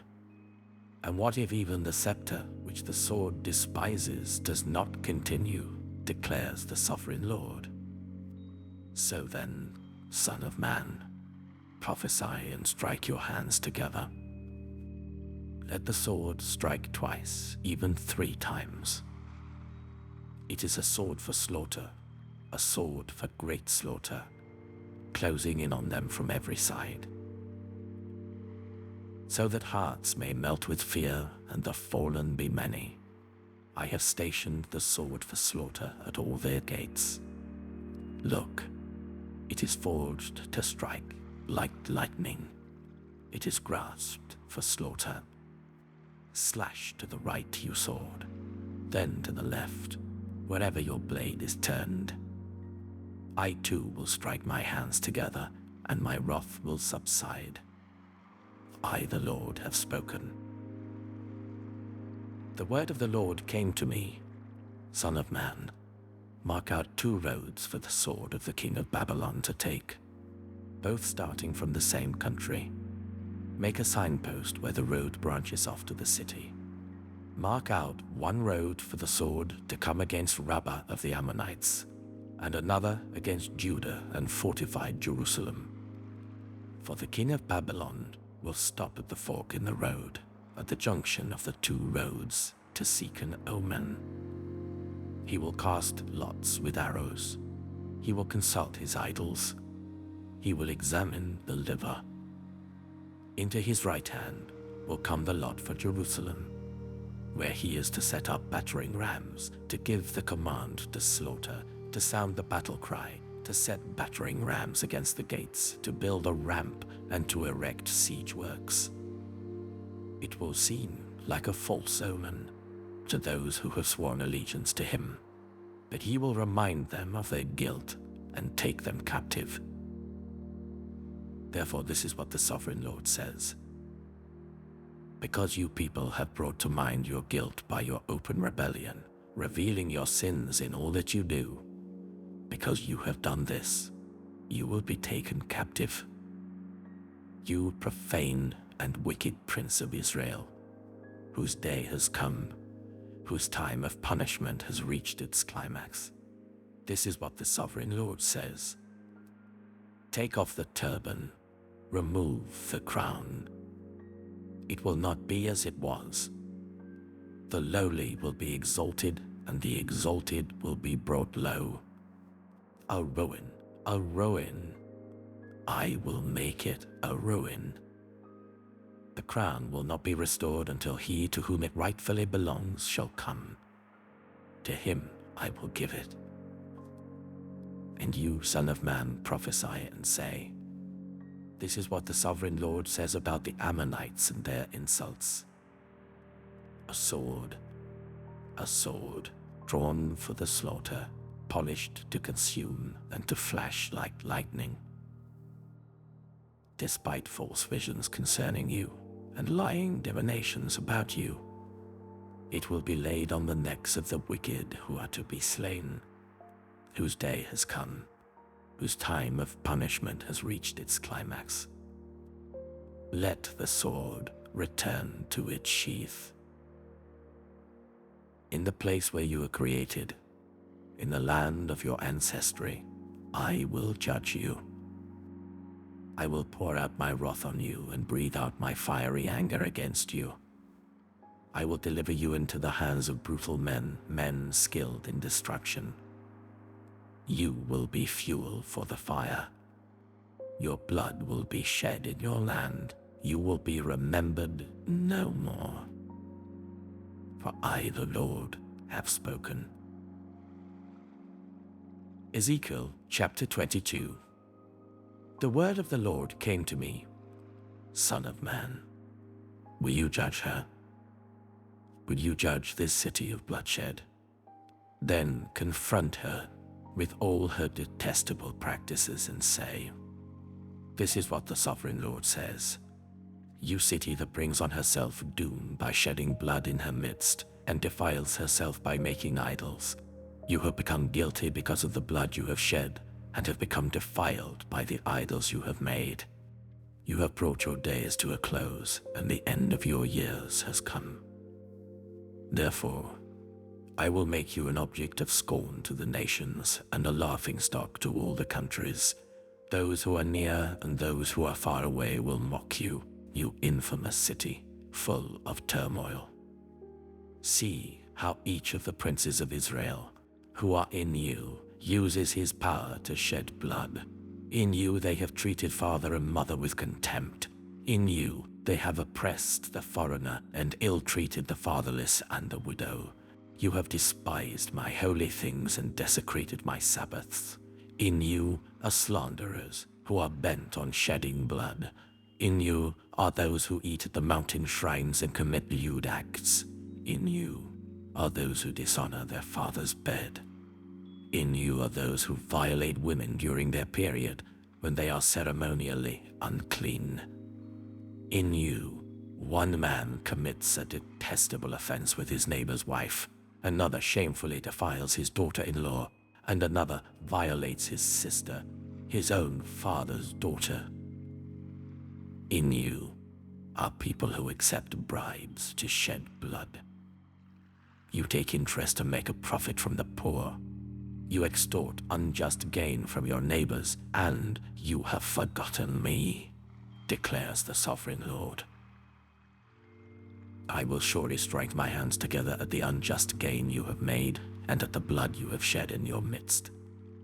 Will your courage endure, or your hands be strong in the day I deal with you? I, the Lord, have spoken, and I will do it. I will disperse you among the nations, and scatter you through the countries. And I will put an end to your uncleanness. When you have been defiled in the eyes of the nations, you will know that I am the Lord. Then the word of the Lord came to me, Son of man, the people of Israel have become dross to me. All of them are the copper, tin, iron, and lead left inside a furnace. They are but the dross of silver. Therefore this is what the Sovereign Lord says, because you have all become dross, I will gather you into Jerusalem. As silver, copper, iron, lead, and tin are gathered into a furnace to be melted with a fiery blast, so will I gather you in my anger and my wrath, and put you inside the city and melt you. I will gather you, and I will blow on you with my fiery wrath, and you will be melted inside her. As silver is melted in a furnace, so you will be melted inside her. And you will know that I, the Lord, have poured out my wrath on you. Again the word of the Lord came to me, Son of man, say to the land, you are a land that has not been cleansed or rained on in the day of wrath. There is a conspiracy of her princes within her, like a roaring lion tearing its prey. They devour people, take treasures and precious things, and make many widows within her. Her priests do violence to my law and profane my holy things. They do not distinguish between the holy and the common. They teach that there is no difference between the unclean and the clean, and they shut their eyes to the keeping of my Sabbaths, so that I am profaned among them. Her officials within her are like wolves tearing their prey. They shed blood and kill people to make unjust gain. Her prophets whitewash these deeds for them by false visions and lying divinations. They say, this is what the Sovereign Lord says, when the Lord has not spoken. The people of the land practice extortion and commit robbery. They oppress the poor and needy and ill-treat the foreigner, denying them justice. I looked for someone among them who would build up the wall and stand before me in the gap on behalf of the land, so that I would not have to destroy it. But I found no one. So I will pour out my wrath on them and consume them with my fiery anger, bringing down on their own heads all they have done, declares the Sovereign Lord. Ezekiel chapter 23. The word of the Lord came to me. Son of man, there were 2 women, daughters of the same mother. They became prostitutes in Egypt, engaging in prostitution from their youth. In that land their breasts were fondled, and their virgin bosoms caressed. The elder one was named Aholah, and her sister was Aholibah. They were mine and gave birth to sons and daughters. Aholah is Samaria, and Aholibah is Jerusalem. Aholah engaged in prostitution while she was still mine, and she lusted after her lovers, the Assyrians, warriors clothed in blue, governors and commanders, all of them handsome young men and mounted horsemen. She gave herself as a prostitute to all the elite of the Assyrians and defiled herself with all the idols of everyone she lusted after.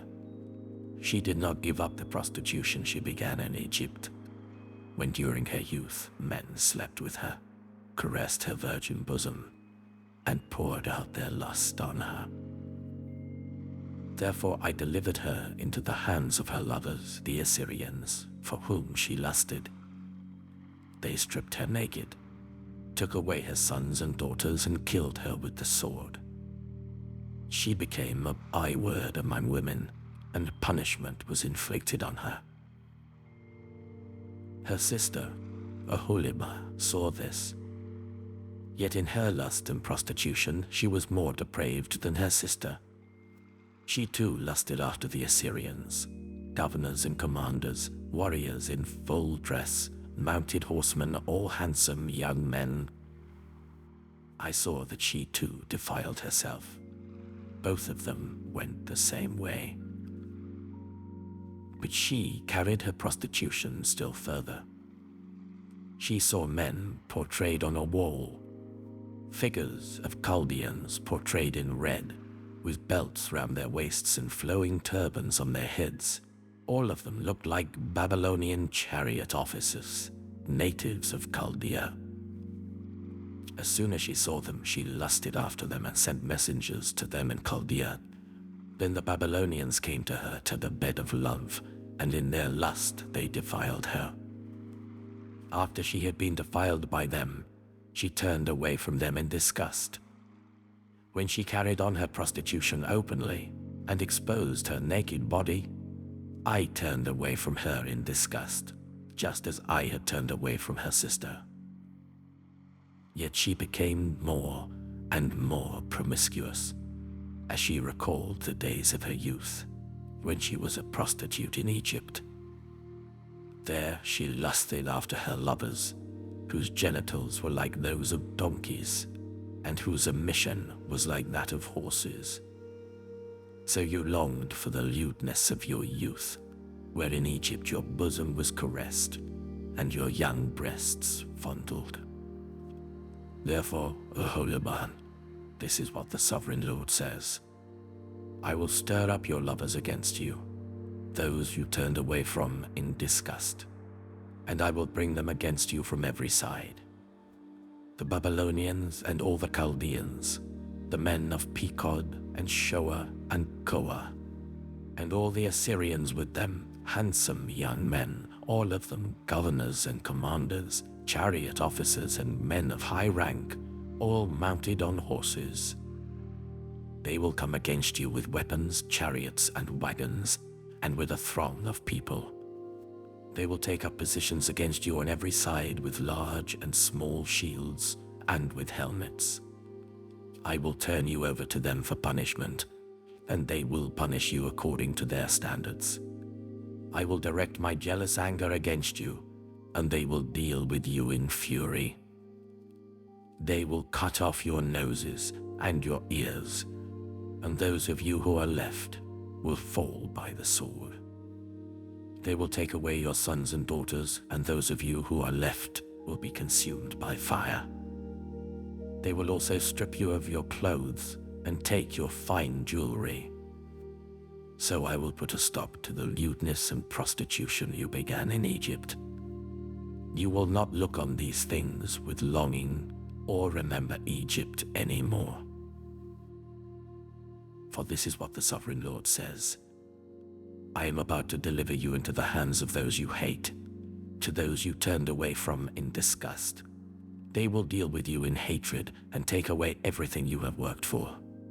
They will leave you stark naked, and the shame of your prostitution will be exposed. Your lewdness and promiscuity have brought this on you because you lusted after the nations and defiled yourself with their idols. You have gone the way of your sister, so I will put her cup into your hand. This is what the Sovereign Lord says. You will drink your sister's cup, a cup large and deep. It will bring scorn and derision, for it holds so much. You will be filled with drunkenness and sorrow, the cup of ruin and desolation. the cup of your sister Samaria. You will drink it and drain it dry, and chew on its pieces, and you will tear your breasts. I have spoken, declares the sovereign Lord. Therefore, this is what the sovereign Lord says. Since you have forgotten me and turned your back on me, you must bear the consequences of your lewdness and prostitution. The Lord said to me, Son of man, will you judge Aholah and Aholibah? Then confront them with their detestable practices, for they have committed adultery, and blood is on their hands. They committed adultery with their idols. They even sacrificed their children, whom they bore to me, as food for them. They have also done this to me. At the same time, they defiled my sanctuary and desecrated my Sabbaths. On the very day they sacrificed their children to their idols, they entered my sanctuary and desecrated it. That is what they did in my house. They even sent messengers for men who came from far away, and when they arrived, you bathed yourself for them, applied eye makeup, and put on your jewelry. You sat on an elegant couch with a table spread before it, on which you had placed the incense and olive oil that belonged to me. The noise of a carefree crowd was around her. Drunkards were brought from the desert, along with men from the rabble, and they put bracelets on the wrists of the woman and her sister, and beautiful crowns on their heads. Then I said about the one worn out by adultery, now let them use her as a prostitute, for that is all she is. And they slept with her. As men sleep with a prostitute, so they slept with those lewd women, Aholah and Aholibah. But righteous judges will sentence them to the punishment of women who commit adultery and shed blood, because they are adulterous and blood is on their hands. This is what the sovereign Lord says. Bring a mob against them and give them over to terror and plunder. The mob will stone them and cut them down with their swords. They will kill their sons and daughters and burn their houses. So I will put an end to lewdness in the land, that all women may take warning and not imitate you. You will suffer the penalty for your lewdness and bear the consequences of your sins of idolatry. Then you will know that I am the sovereign Lord. Ezekiel chapter 24. In the 9th year, in the 10th month on the 10th day, the word of the Lord came to me. Son of man, record this date, this very date, because the king of Babylon has laid siege to Jerusalem this very day. Tell this rebellious people a parable and say to them, this is what the sovereign Lord says. Put on the cooking pot. Put it on and pour water into it. Put into it the pieces of meat, all the choice pieces, the leg and the shoulder. Fill it with the best of these bones. Take the pick of the flock. Pile wood beneath it for the bones. Bring it to the boil and cook the bones in it. For this is what the sovereign Lord says.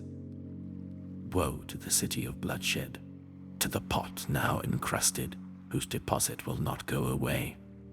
Take the meat out piece by piece, in whatever order it comes. For the blood she shed is in her midst. She poured it on the bare rock. She did not pour it on the ground where the dust would cover it. To stir up wrath and take revenge, I put her blood on the bare rock, so that it would not be covered. Therefore this is what the sovereign Lord says. Woe to the city of bloodshed. I too will pile the wood high. So heap on the wood and kindle the fire. Cook the meat well, mixing in the spices, and let the bones be charred. Then set the empty pot on the coals, till it becomes hot and its copper glows. so that its impurities may be melted and its deposit burned away. It has frustrated all efforts. Its heavy deposit has not been removed, not even by fire. Now your impurity is lewdness. Because I tried to cleanse you, but you would not be cleansed from your impurity. You will not be clean again until my wrath against you has subsided. I, the Lord, have spoken. The time has come for me to act. I will not hold back. I will not have pity, nor will I relent. You will be judged according to your conduct and your actions, declares the sovereign Lord. The word of the Lord came to me, Son of man, with one blow I am about to take away from you the delight of your eyes. Yet do not lament, or weep, or shed any tears. Groan quietly. Do not mourn for the dead. Keep your turban fastened and your sandals on your feet. Do not cover your mustache and beard, or eat the customary food of mourners. So I spoke to the people in the morning, and in the evening my wife died. The next morning I did as I had been commanded. Then the people asked me, "Won't you tell us what these things have to do with us? Why are you acting like this?" So I said to them, "The word of the Lord came to me. Say to the people of Israel, this is what the sovereign Lord says. I am about to desecrate my sanctuary, the stronghold in which you take pride, the delight of your eyes, the object of your affection. The sons and daughters you left behind will fall by the sword. And you will do as I have done. You will not cover your mustache and beard, or eat the customary food of mourners. You will keep your turbans on your heads and your sandals on your feet. You will not mourn or weep, but will waste away because of your sins and groan among yourselves. Ezekiel will be a sign to you. You will do just as he has done. When this happens, you will know that I am the sovereign Lord. And you, Son of Man, on the day I take away their stronghold, their joy and glory, the delight of their eyes, their heart's desire, and their sons and daughters as well. On that day, a fugitive will come to tell you the news. At that time, your mouth will be opened. You will speak with him and will no longer be silent. So you will be a sign to them, and they will know that I am the Lord. Ezekiel chapter 25. The word of the Lord came to me, Son of man, set your face against the Ammonites and prophesy against them. Say to them, hear the word of the sovereign Lord. This is what the sovereign Lord says. Because you said, aha, over my sanctuary when it was desecrated, and over the land of Israel when it was laid waste, and over the people of Judah when they went into exile. Therefore I am going to give you to the people of the east as a possession. They will set up their camps and pitch their tents among you. They will eat your fruit and drink your milk. I will turn Rabbah into a pasture for camels, and Ammon into a resting place for sheep.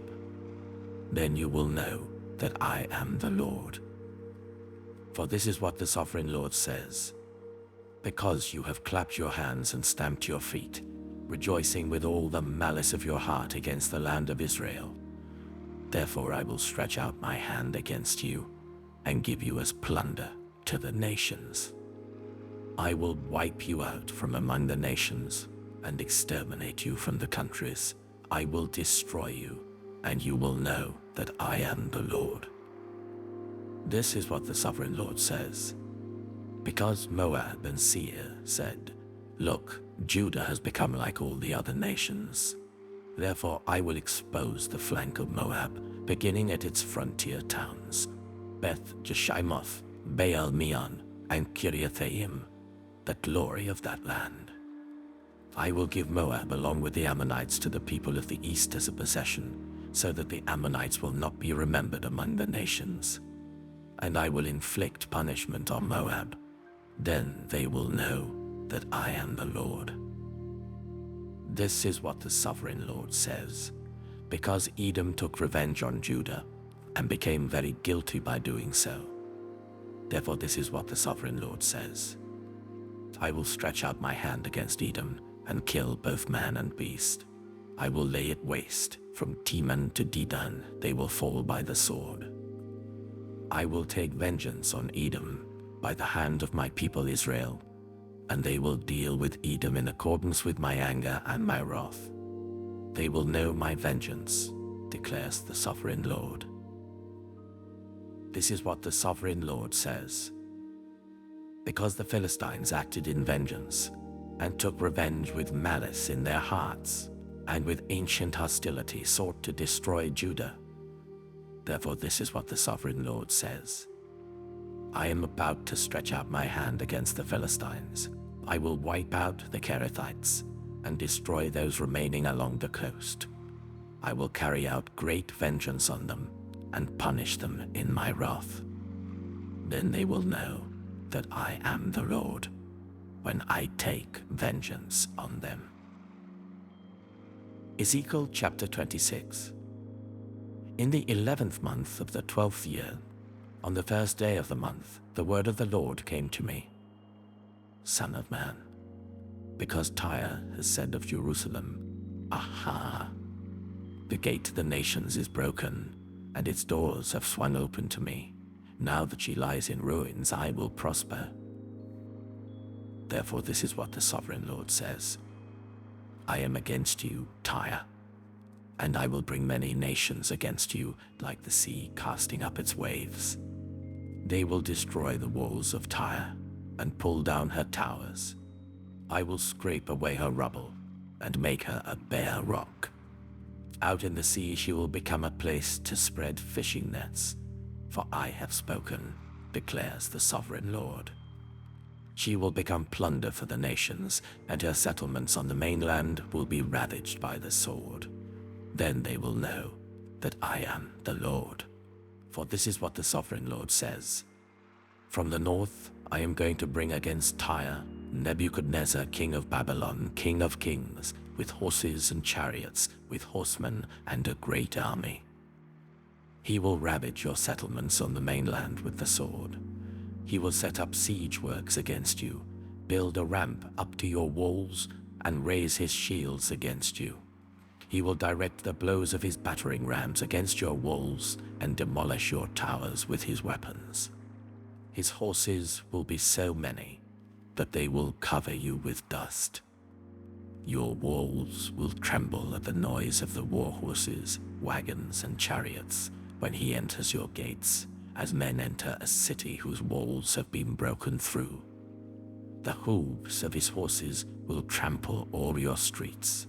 He will kill your people with the sword, and your strong pillars will fall to the ground.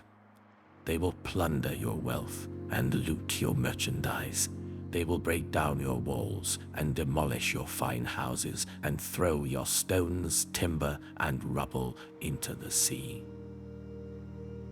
I will put an end to your noisy songs, and the music of your harps will be heard no more. I will make you a bare rock, and you will become a place to spread fishing nets. You will never be rebuilt. For I, the Lord, have spoken, declares the sovereign Lord. This is what the sovereign Lord says to Tyre. Will not the coastlands tremble at the sound of your fall, when the wounded groan and the slaughter takes place in you? Then all the princes of the coast will step down from their thrones and lay aside their robes and take off their embroidered garments. Clothed with terror, they will sit on the ground, trembling every moment, appalled at you. Then they will take up a lament concerning you, and say to you, How you are destroyed, city of renown, peopled by men of the sea. You were a power on the seas, you and your citizens. You put your terror on all who lived there. Now the coastlands tremble on the day of your fall. The islands in the sea are terrified at your collapse. This is what the Sovereign Lord says. When I make you a desolate city, like cities no longer inhabited, and when I bring the ocean depths over you and its vast waters cover you, then I will bring you down with those who go down to the pit, to the people of long ago. I will make you dwell in the earth below as in ancient ruins, with those who go down to the pit, and you will not return or take your place in the land of the living. I will bring you to a horrible end, and you will be no more. You will be sought, but you will never again be found, declares the Sovereign Lord. Ezekiel chapter 27. The word of the Lord came to me. Son of man, take up a lament concerning Tyre. Say to Tyre, situated at the gateway to the sea, merchant of peoples on many coasts. This is what the Sovereign Lord says. You say, Tyre, I am perfect in beauty. Your domain was on the high seas. Your builders brought your beauty to perfection. They made all your timbers of juniper from Senia. They took a cedar from Lebanon to make a mast for you. Of oaks from Bashan, they made your oars. Of cypress wood, from the coasts of Cyprus, they made your deck adorned with ivory. Fine embroidered linen from Egypt was your sail and served as your banner. Your awnings were of blue and purple from the coasts of Elisha. Men of Sidon and Arphad were your oarsmen. Your skilled men, Tyre, were aboard as your sailors. Veteran craftsmen of Byblos were on board as shipwrights to caulk your seams. All the ships of the sea and their sailors came alongside to trade for your wares. Men of Persia, Lydia, and Put served as soldiers in your army. They hung their shields and helmets on your walls, bringing you splendor. Men of Arphad and Helek guarded your walls on every side. Men of Garmad were in your towers. They hung their shields around your walls. They brought your beauty to perfection. Tarshish did business with you because of your great wealth of goods. They exchanged silver, iron, tin, and lead for your merchandise. Greece, Tubal, and Meshech did business with you. They traded human beings and articles of bronze for your wares. Men of Beth Togarmah exchanged chariot horses, cavalry horses, and mules for your merchandise. The men of Rhodes traded with you, and many coastlands were your customers. They paid you with ivory tusks and ebony. Aram did business with you because of your many products. They exchanged turquoise, purple fabric, embroidered work, fine linen, coral, and rubies for your merchandise. Judah and Israel traded with you. They exchanged wheat from Minnith and confections, honey, olive oil, and balm for your wares. Damascus did business with you because of your many products and great wealth of goods. They offered wine from Helbon, wool from Zahar, and casks of wine from Izal in exchange for your wares. Wrought iron, cassia, and calamos. Dedan traded in saddle blankets with you. Arabia and all the princes of Kedar were your customers. They did business with you in lambs, rams, and goats. The merchants of Sheba and Reumah traded with you. For your merchandise they exchanged the finest of all kinds of spices and precious stones and gold. Haran, Kana, and Eden, and merchants of Sheba, Ashur, and Gilmad traded with you. In your marketplace they traded with you beautiful garments, blue fabric, embroidered work, and multicolored rugs with cords twisted and tightly knotted. The ships of Tarshish serve as carriers for your wares. You are filled with heavy cargo as you sail the sea. Your oarsmen take you out to the high seas.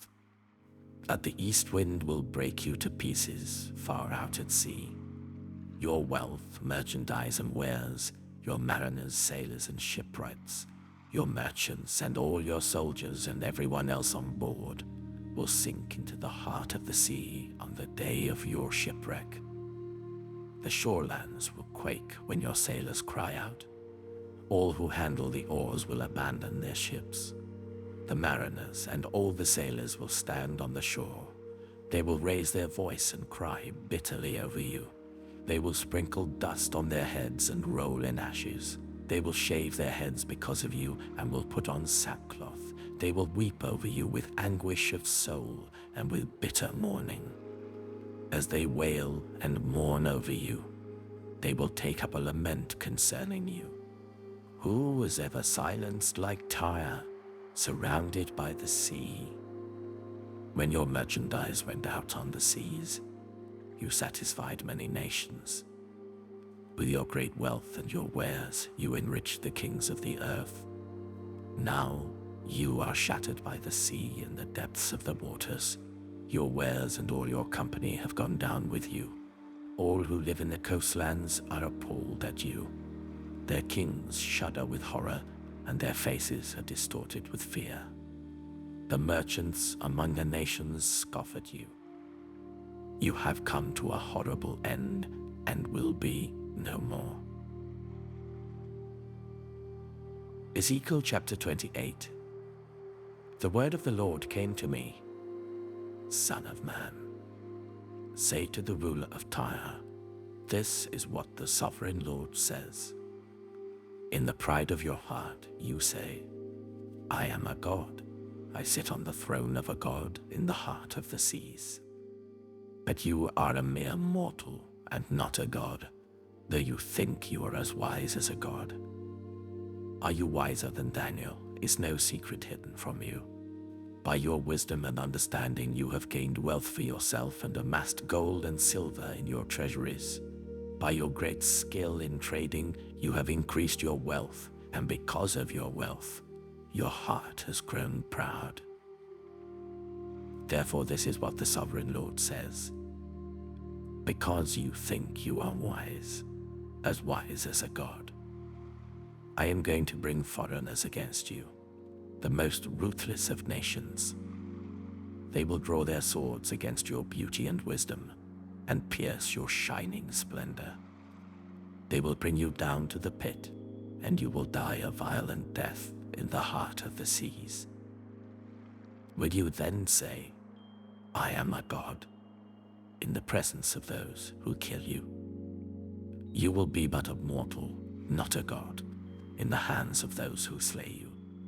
You will die the death of the uncircumcised at the hands of foreigners. I have spoken, declares the sovereign Lord.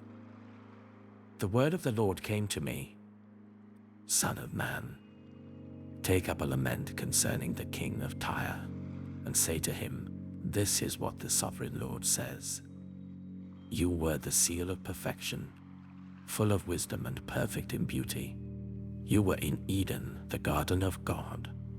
Every precious stone adorned you. Carnelian, chrysolite and emerald, topaz, onyx and jasper, lapis lazuli, turquoise and beryl. Your settings and mountings were made of gold. On the day you were created, they were prepared. You were anointed as a guardian cherub, for so I ordained you. You were on the holy mount of God. You walked among the fiery stones. You were blameless in your ways from the day you were created till wickedness was found in you. Through your widespread trade, you were filled with violence, and you sinned. So I drove you in disgrace from the mount of God, and I expelled you, guardian cherub, from among the fiery stones. Your heart became proud on account of your beauty, and you corrupted your wisdom because of your splendor. So I threw you to the earth. I made a spectacle of you before kings. By your many sins and dishonest trade, you have desecrated your sanctuaries. So I made a fire come out from you, and it consumed you, and I reduced you to ashes on the ground in the sight of all who were watching. All the nations who knew you are appalled at you. You have come to a horrible end, and will be no more. The word of the Lord came to me. Son of man, set your face against Sidon. Prophesy against her and say, this is what the sovereign Lord says. I am against you, Sidon, and among you I will display my glory. You will know that I am the Lord when I inflict punishment on you, and within you am proved to be holy. I will send a plague upon you and make blood flow in your streets. The slain will fall within you, with the sword against you on every side. Then you will know that I am the Lord. No longer will the people of Israel have malicious neighbors who are painful briars and sharp thorns. Then they will know that I am the sovereign Lord. This is what the sovereign Lord says. When I gather the people of Israel from the nations where they have been scattered, I will be proved holy through them in the sight of the nations. Then they will live in their own land, which I gave to my servant Jacob. They will live there in safety and will build houses and plant vineyards. They will live in safety when I inflict punishment on all their neighbors who malign them. Then they will know that I am the Lord, their God. Ezekiel chapter 29. In the 10th year, in the 10th month on the 12th day, the word of the Lord came to me. Son of man, set your face against Pharaoh, king of Egypt, and prophesy against him and against all Egypt. Speak to him and say, this is what the sovereign Lord says. I am against you, Pharaoh, king of Egypt, you great monster lying among your streams. You say, the Nile belongs to me, I made it for myself. But I will put hooks in your jaws and make the fish of your streams stick to your scales. I will pull you out from among your streams with all the fish sticking to your scales. I will leave you in the desert, you and all the fish of your streams.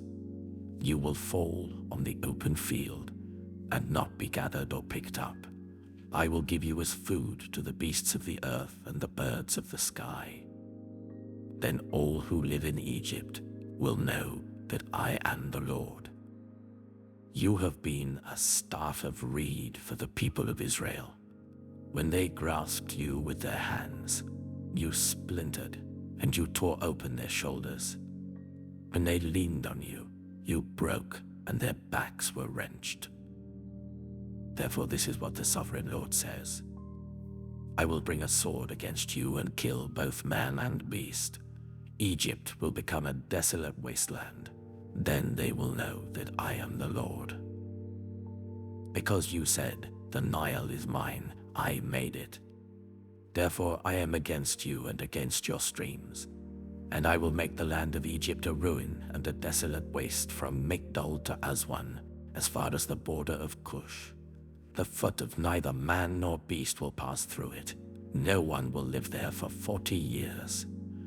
I will make the land of Egypt desolate among devastated lands, and her cities will lie desolate for 40 years among ruined cities.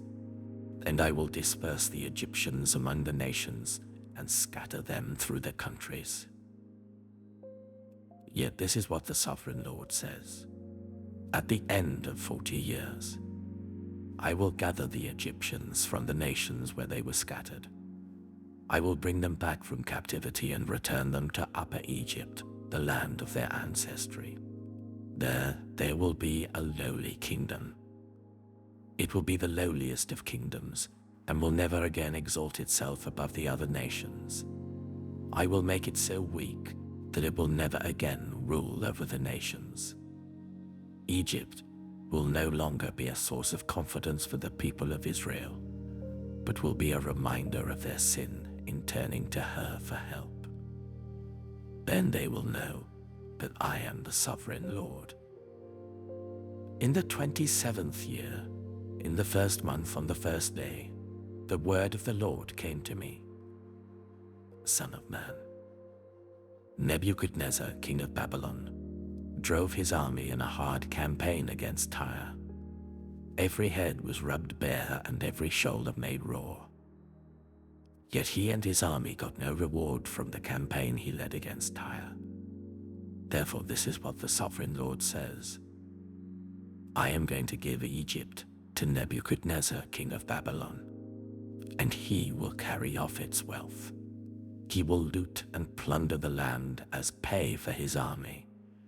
I have given him Egypt as a reward for his efforts, because he and his army did it for me, declares the sovereign Lord. On that day, I will make a horn grow for the Israelites, and I will open your mouth among them. Then they will know that I am the Lord. Ezekiel chapter 30. The word of the Lord came to me. Son of man, prophesy and say, this is what the sovereign Lord says. Wail and say, alas for that day. For the day is near, the day of the Lord is near, a day of clouds, a time of doom for the nations. A sword will come against Egypt, and anguish will come upon Cush. Where the slain fall in Egypt, her wealth will be carried away, and her foundations torn down. Cush and Libya, Lydia and all Arabia, Cub and the people of the covenant land will fall by the sword along with Egypt. This is what the Lord says. The allies of Egypt will fall, and her proud strength will fail. From Migdol to Aswan they will fall by the sword within her, declares the sovereign Lord. They will be desolate among desolate lands, and their cities will lie among ruined cities. Then they will know that I am the Lord, when I set fire to Egypt and all her helpers are crushed. On that day, messengers will go out from me in ships to frighten Cush out of her complacency. Anguish will take hold of them on the day of Egypt's doom, for it is sure to come. This is what the sovereign Lord says. I will put an end to the hordes of Egypt by the hand of Nebuchadnezzar, king of Babylon. He and his army, the most ruthless of nations, will be brought in to destroy the land. They will draw their swords against Egypt and fill the land with the slain. I will dry up the waters of the Nile and sell the land to an evil nation. By the hand of foreigners I will lay waste the land and everything in it. I, the Lord, have spoken. This is what the sovereign Lord says. I will destroy the idols and put an end to the images in Memphis. No longer will there be a prince in Egypt, and I will spread fear throughout the land. I will lay waste Upper Egypt, set fire to Zoan, and inflict punishment on Thebes. I will pour out my wrath on Pelusium, the stronghold of Egypt, and wipe out the hordes of Thebes. I will set fire to Egypt. Pelusium will writhe in agony. Thebes will be taken by storm. Memphis will be in constant distress. The young men of Heliopolis and Bubastis will fall by the sword, and the cities themselves will go into captivity. Dark will be the day at Tahpanhes, when I break the yoke of Egypt. There her proud strength will come to an end. She will be covered with clouds, and her villages will go into captivity. So I will inflict punishment on Egypt, and they will know that I am the Lord. In the 11th year, in the first month on the 7th day, the word of the Lord came to me. Son of man, I have broken the arm of Pharaoh, king of Egypt. It has not been bound up to be healed or put in a splint, so that it may become strong enough to hold a sword. Therefore this is what the sovereign Lord says. I am against Pharaoh, king of Egypt. I will break both his arms, the good arm as well as the broken one, and make the sword fall from his hand. I will disperse the Egyptians among the nations and scatter them through the countries. I will strengthen the arms of the king of Babylon and put my sword in his hand. But I will break the arms of Pharaoh, and he will groan before him like a mortally wounded man. I will strengthen the arms of the king of Babylon, but the arms of Pharaoh will fall limp. Then they will know that I am the Lord, when I put my sword into the hand of the king of Babylon, and he brandishes it against Egypt. I will disperse the Egyptians among the nations and scatter them through the countries. Then they will know that I am the Lord. Ezekiel chapter 31. In the 11th year, in the 3rd month on the 1st day, the word of the Lord came to me. Son of man, say to Pharaoh, king of Egypt, and to his hordes, who can be compared with you in majesty? Consider Assyria, once a cedar in Lebanon, with beautiful branches overshadowing the forest. It towered on high, its top above the thick foliage. The waters nourished it, deep springs made it grow tall. Their streams flowed all around its base and sent their channels to all the trees of the field. So it towered higher than all the trees of the field. Its boughs increased and its branches grew long, spreading because of abundant waters. All the birds of the sky nested in its boughs. All the wild animals gave birth under its branches. All the great nations lived in its shade. It was majestic in beauty with its spreading boughs, for its roots went down to abundant waters. The cedars in the garden of God could not rival it, nor could the junipers equal its boughs, nor could the plane trees compare with its branches.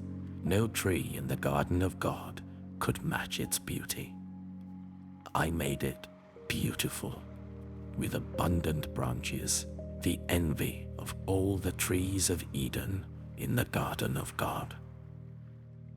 Therefore, this is what the sovereign Lord says. Because the great cedar towered over the thick foliage, and because it was proud of its height, I gave it into the hands of the ruler of the nations for him to deal with according to its wickedness. I cast it aside, and the most ruthless of foreign nations cut it down and left it. Its boughs fell on the mountains and in all the valleys. Its branches lay broken in all the ravines of the land. All the nations of the earth came out from under its shade and left it. All the birds settled on the fallen tree, and all the wild animals lived among its branches. Therefore, no other trees by the waters are ever to tower proudly on high, lifting their tops above the thick foliage.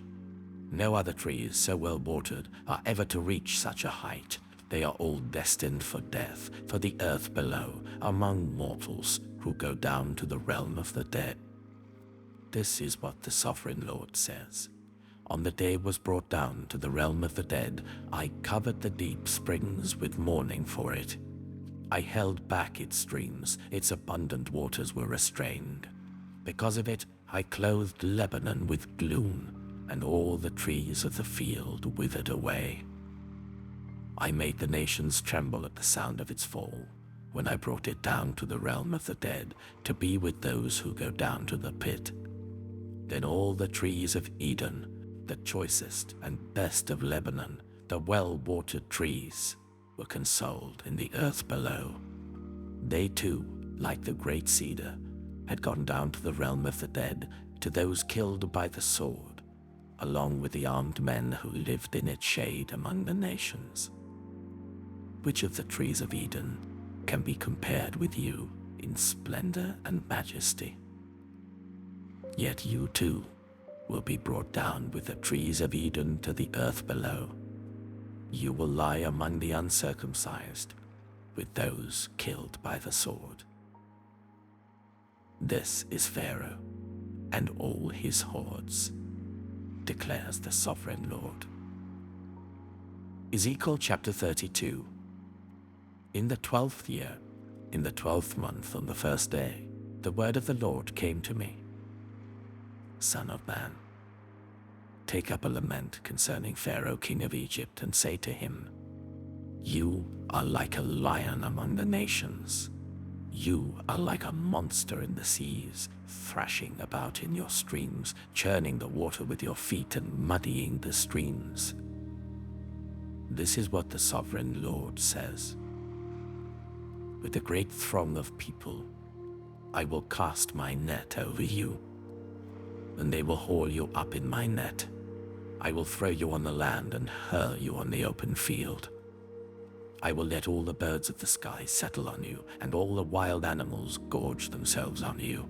I will spread your flesh on the mountains, and fill the valleys with your remains. I will drench the land with your flowing blood all the way to the mountains, and the ravines will be filled with your flesh. When I snuff you out, I will cover the heavens and darken their stars. I will cover the sun with a cloud, and the moon will not give its light. All the shining lights in the heavens I will darken over you. I will bring darkness over your land, declares the sovereign Lord. I will trouble the hearts of many peoples when I bring about your destruction among the nations, among lands you have not known. I will cause many peoples to be appalled at you, and their kings will shudder with horror because of you, when I brandish my sword before them. On the day of your downfall, each of them will tremble every moment for his life. For this is what the sovereign Lord says. The sword of the king of Babylon will come against you. I will cause your hordes to fall by the swords of mighty men, the most ruthless of all nations.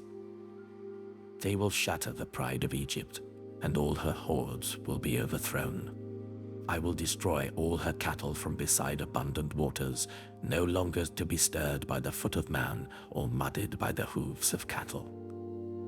Then I will let her waters settle, and make her streams flow like oil, declares the sovereign Lord. When I make Egypt desolate, and strip the land of everything in it, when I strike down all who live there, then they will know that I am the Lord. This is the lament they will chant for her. The daughters of the nations will chant it. For Egypt and all her hordes they will chant it, declares the sovereign Lord. In the 12th year, on the 15th day of the month, the word of the Lord came to me. Son of man, wail for the hordes of Egypt, and consign to the earth below both her and the daughters of mighty nations, along with those who go down to the pit. Say to them, are you more favored than others? Go down and be laid among the uncircumcised. Then they will fall among those killed by the sword. The sword is drawn. Let her be dragged off with all her hordes. From within the realm of the dead, the mighty leaders will say of Egypt and her allies, they have come down, and they lie with the uncircumcised, with those killed by the sword. Assyria is there with her whole army. She is surrounded by the graves of all her slain, all who have fallen by the sword. Their graves are in the depths of the pit, and her army lies around her grave. All who had spread terror in the land of the living are slain, fallen by the sword. Elam is there, with all her hordes around her grave. All of them are slain, fallen by the sword. All who had spread terror in the land of the living went down, uncircumcised, to the earth below. They bear their shame with those who go down to the pit. A bed is made for her among the slain, with all her hordes around her grave. All of them are uncircumcised, killed by the sword. Because their terror had spread in the land of the living, they bear their shame with those who go down to the pit. They are laid among the slain. Meshech and Tubal are there, with all their hordes around their graves. All of them are uncircumcised, killed by the sword, because they spread their terror in the land of the living. But they do not lie with the fallen warriors of old, who went down to the realm of the dead with their weapons of war. their swords placed under their heads, and their shields resting on their bones. Though these warriors also had terrorized the land of the living. You too, Pharaoh, will be broken and will lie among the uncircumcised with those killed by the sword. Edom is there. Her kings and all her princes, despite their power, they are laid with those killed by the sword. They lie with the uncircumcised, with those who go down to the pit. All the princes of the north and all the Sidonians are there. They went down with the slain in disgrace, despite the terror caused by their power. They lie uncircumcised, with those killed by the sword, and bear their shame with those who go down to the pit. Pharaoh, he and all his army, will see them, and he will be consoled for all his hordes that were killed by the sword, declares the sovereign Lord.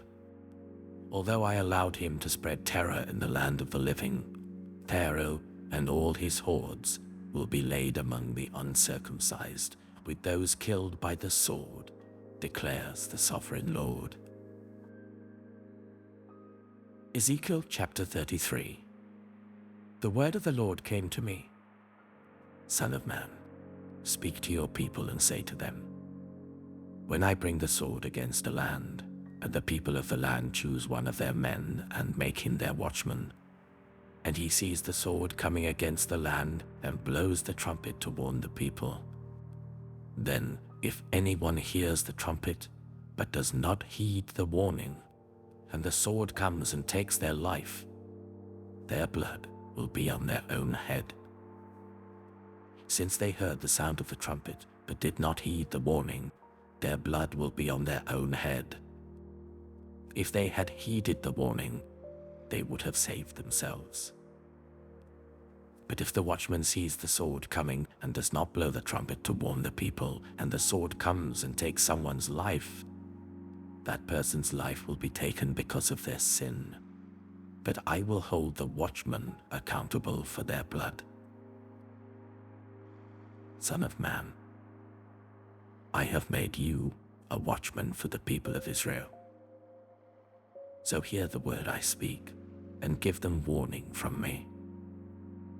When I say to the wicked, you wicked person, you will surely die, and you do not speak out to dissuade them from their ways, that wicked person will die for their sin, and I will hold you accountable for their blood. But if you do warn the wicked person to turn from their ways, and they do not do so, they will die for their sin, though you yourself will be saved. Son of man, say to the Israelites, this is what you are saying. Our offenses and sins weigh us down, and we are wasting away because of them. How then can we live? Say to them, as surely as I live, declares the sovereign Lord, I take no pleasure in the death of the wicked, but rather that they turn from their ways and live. Turn from your evil ways. Why will you die, people of Israel? Therefore, son of man, say to your people, if someone who is righteous disobeys, that person's former righteousness will count for nothing. And if someone who is wicked repents, that person's former wickedness will not bring condemnation. The righteous person who sins will not be allowed to live, even though they were formerly righteous. If I tell a righteous person that they will surely live, but then they trust in their righteousness and do evil, none of the righteous things that person has done will be remembered. They will die for the evil they have done. And if I say to a wicked person, you will surely die, but they then turn away from their sin and do what is just and right, if they give back what they took in pledge for a loan, return what they have stolen, follow the decrees that give life and do no evil, that person will surely live. They will not die. None of the sins that person has committed will be remembered against them. They have done what is just and right. they will surely live. Yet your people say, the way of the Lord is not just, but it is their way that is not just. If a righteous person turns from their righteousness and does evil, they will die for it. And if a wicked person turns away from their wickedness and does what is just and right, they will live by doing so. Yet you Israelites say, the way of the Lord is not just. But I will judge each of you according to your own ways. In the 12th year of our exile, in the 10th month on the 5th day, a man who had escaped from Jerusalem came to me and said, the city has fallen. Now the evening before the man arrived, the hand of the Lord was on me, and he opened my mouth before the man came to me in the morning. So my mouth was opened, and I was no longer silent. Then the word of the Lord came to me, Son of man, the people living in those ruins in the land of Israel are saying, Abraham was only one man, yet he possessed the land. But we are many. Surely the land has been given to us as our possession. Therefore say to them, this is what the sovereign Lord says. Since you eat meat with the blood still in it, and look to your idols and shed blood, should you then possess the land? You rely on your sword, you do detestable things, and each of you defiles his neighbor's wife. Should you then possess the land? Say this to them. This is what the sovereign Lord says. As surely as I live, those who are left in the ruins will fall by the sword. Those out in the country I will give to the wild animals to be devoured, and those in strongholds and caves will die of a plague. I will make the land a desolate waste, and her proud strength will come to an end, and the mountains of Israel will become desolate, so that no one will cross them. Then they will know that I am the Lord, when I have made the land a desolate waste because of all the detestable things they have done. As for you, Son of man, your people are talking together about you by the walls and at the doors of their houses, saying to each other, come and hear the message that has come from the Lord. My people come to you as they usually do, and sit before you to hear your words, but they do not put them into practice. Their mouths speak of love, but their hearts are greedy for unjust gain. Indeed, to them, you are nothing more than one who sings love songs with a beautiful voice and plays an instrument well.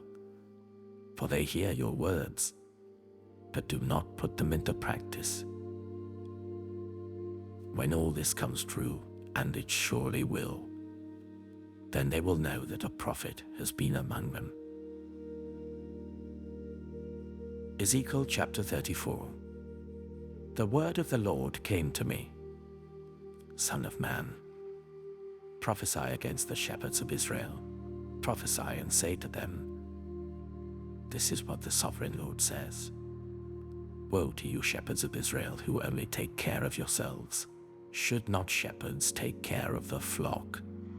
You eat the curds, clothe yourselves with the wool, and slaughter the choice animals, but you do not take care of the flock.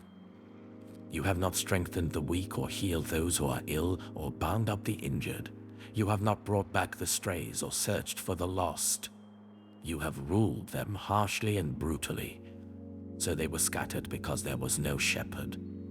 And when they were scattered, they became food for all the wild animals.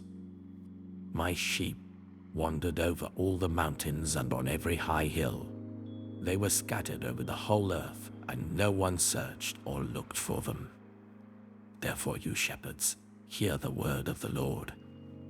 As surely as I live, declares the sovereign Lord, because my flock lacks a shepherd, and so has been plundered and has become food for all the wild animals, and because my shepherds did not search for my flock, but cared for themselves rather than for my flock, therefore, you shepherds, hear the word of the Lord.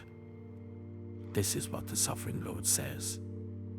I am against the shepherds, and will hold them accountable for my flock. I will remove them from tending the flock, so that the shepherds can no longer feed themselves. I will rescue my flock from their mouths, and it will no longer be food for them. For this is what the Sovereign Lord says: I myself will search for my sheep and look after them, as a shepherd looks after his scattered flock when he is with them. So will I look after my sheep. I will rescue them from all the places where they were scattered on a day of clouds and darkness.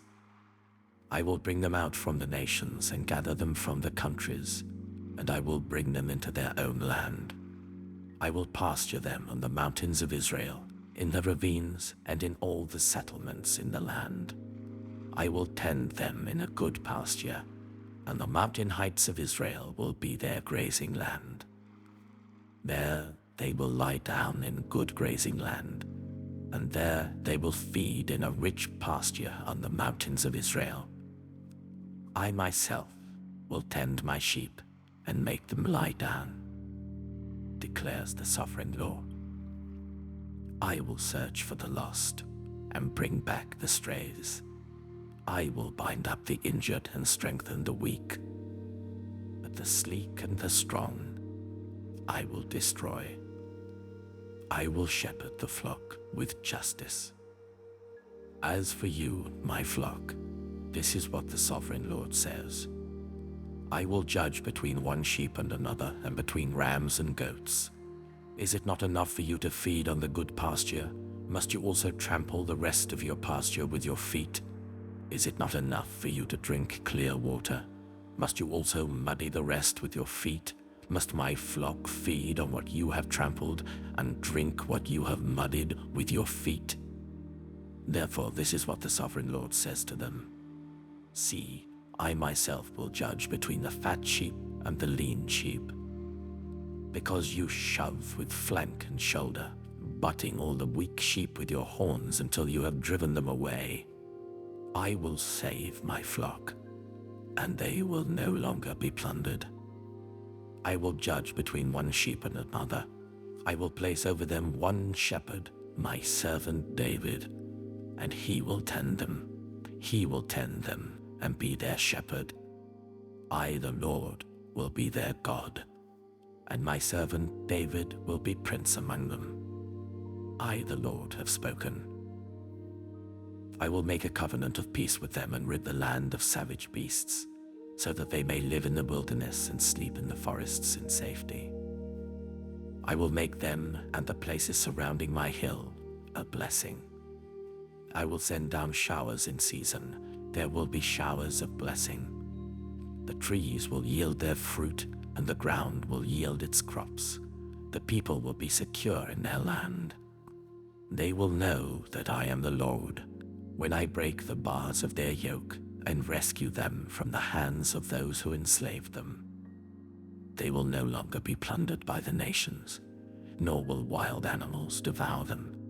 They will live in safety, and no one will make them afraid. I will provide for them a land renowned for its crops, and they will no longer be victims of famine in the land, or bear the scorn of the nations. Then they will know that I, the Lord their God, am with them, and that they, the Israelites, are my people, declares the Sovereign Lord. You are my sheep, the sheep of my pasture, and I am your God, declares the Sovereign Lord. Ezekiel chapter 35.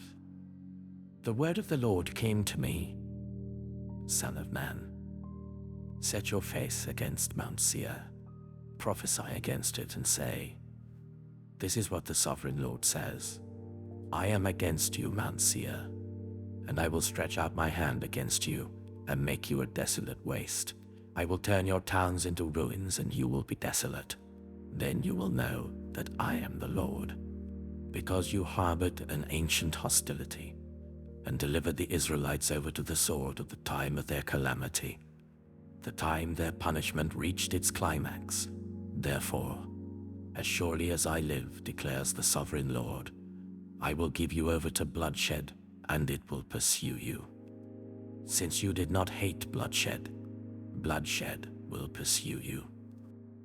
I will make Mount Seir a desolate waste, and cut off from it all who come and go. I will fill your mountains with the slain. Those killed by the sword will fall on your hills, and in your valleys, and in all your ravines. I will make you desolate forever. Your towns will not be inhabited. Then you will know that I am the Lord.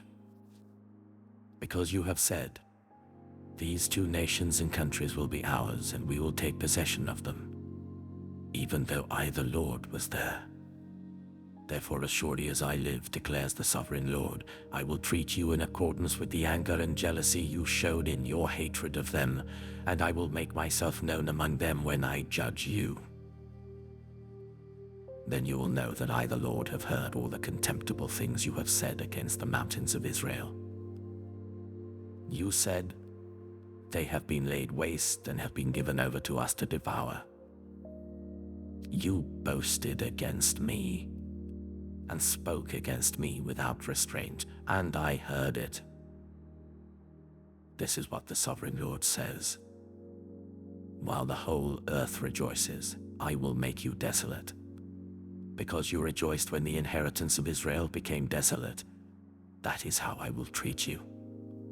You will be desolate, Mount Seir, you and all of Edom. Then they will know that I am the Lord. Ezekiel chapter 36.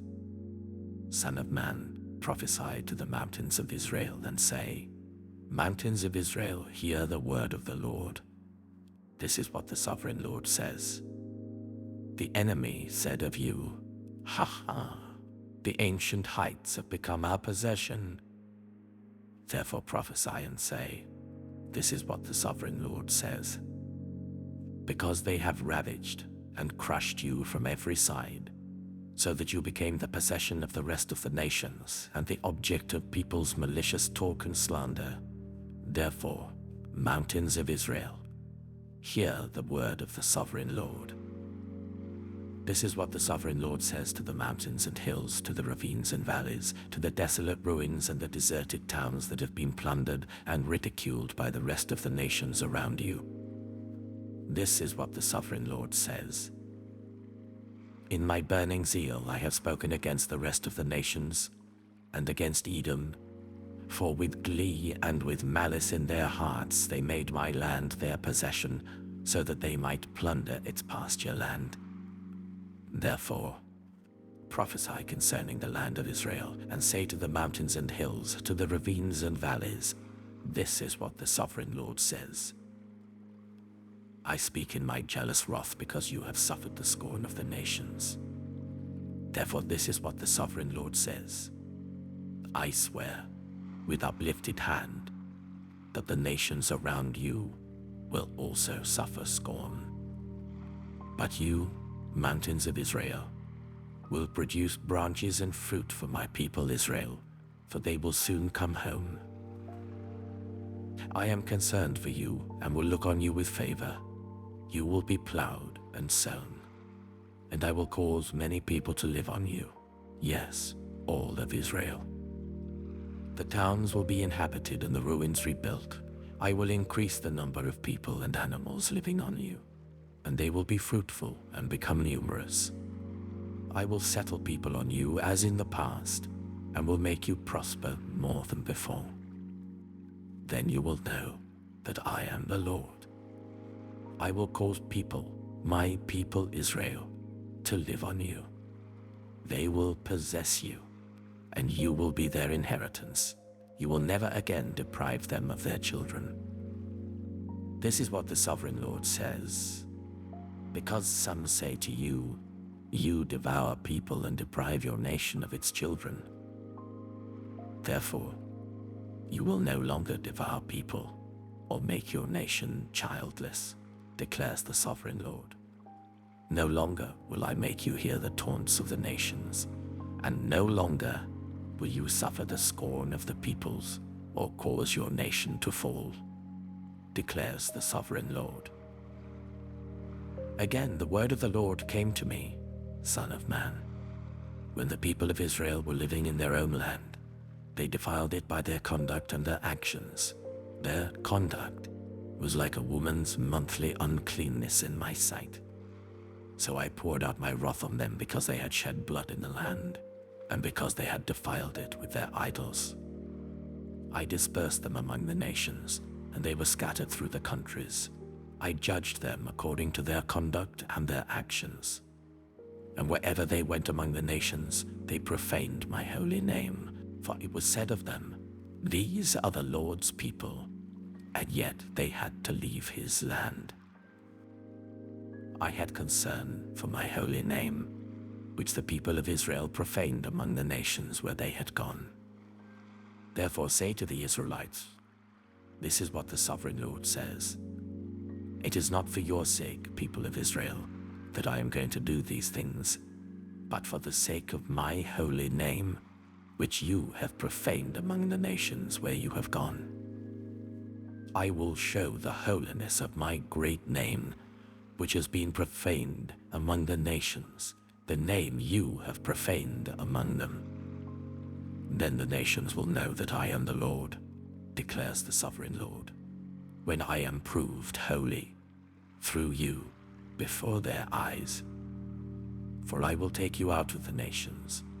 I will gather you from all the countries and bring you back into your own land.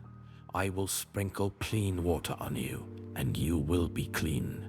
I will cleanse you from all your impurities and from all your idols. I will give you a new heart and put a new spirit in you.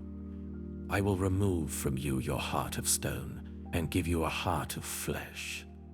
And I will put my spirit in you and move you to follow my decrees and be careful to keep my laws. Then you will live in the land I gave your ancestors. You will be my people, and I will be your God. I will save you from all your uncleanness. I will call for the corn and make it plentiful and will not bring famine upon you. I will increase the fruit of the trees and the crops of the field, so that you will no longer suffer disgrace among the nations because of famine.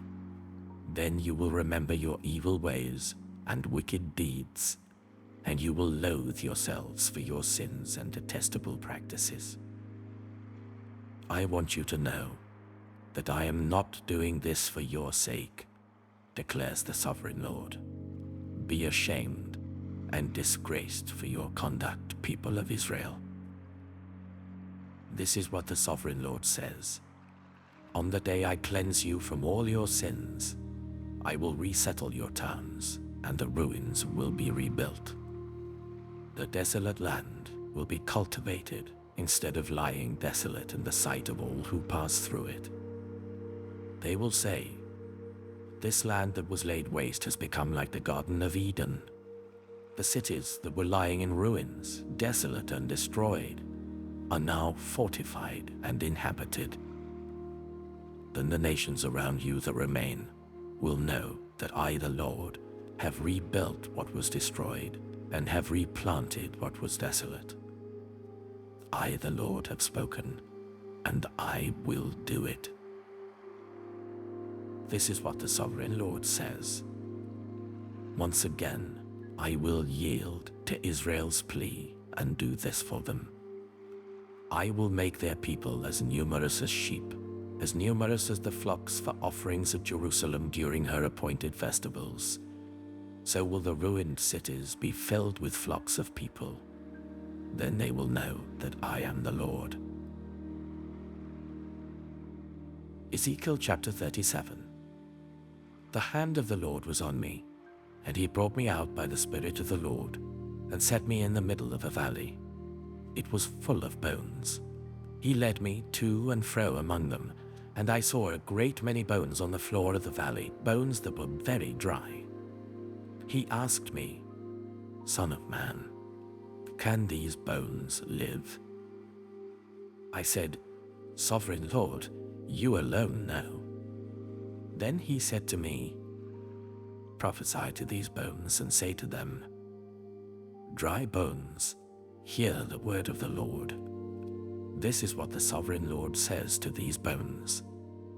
I will make breath enter you, and you will come to life.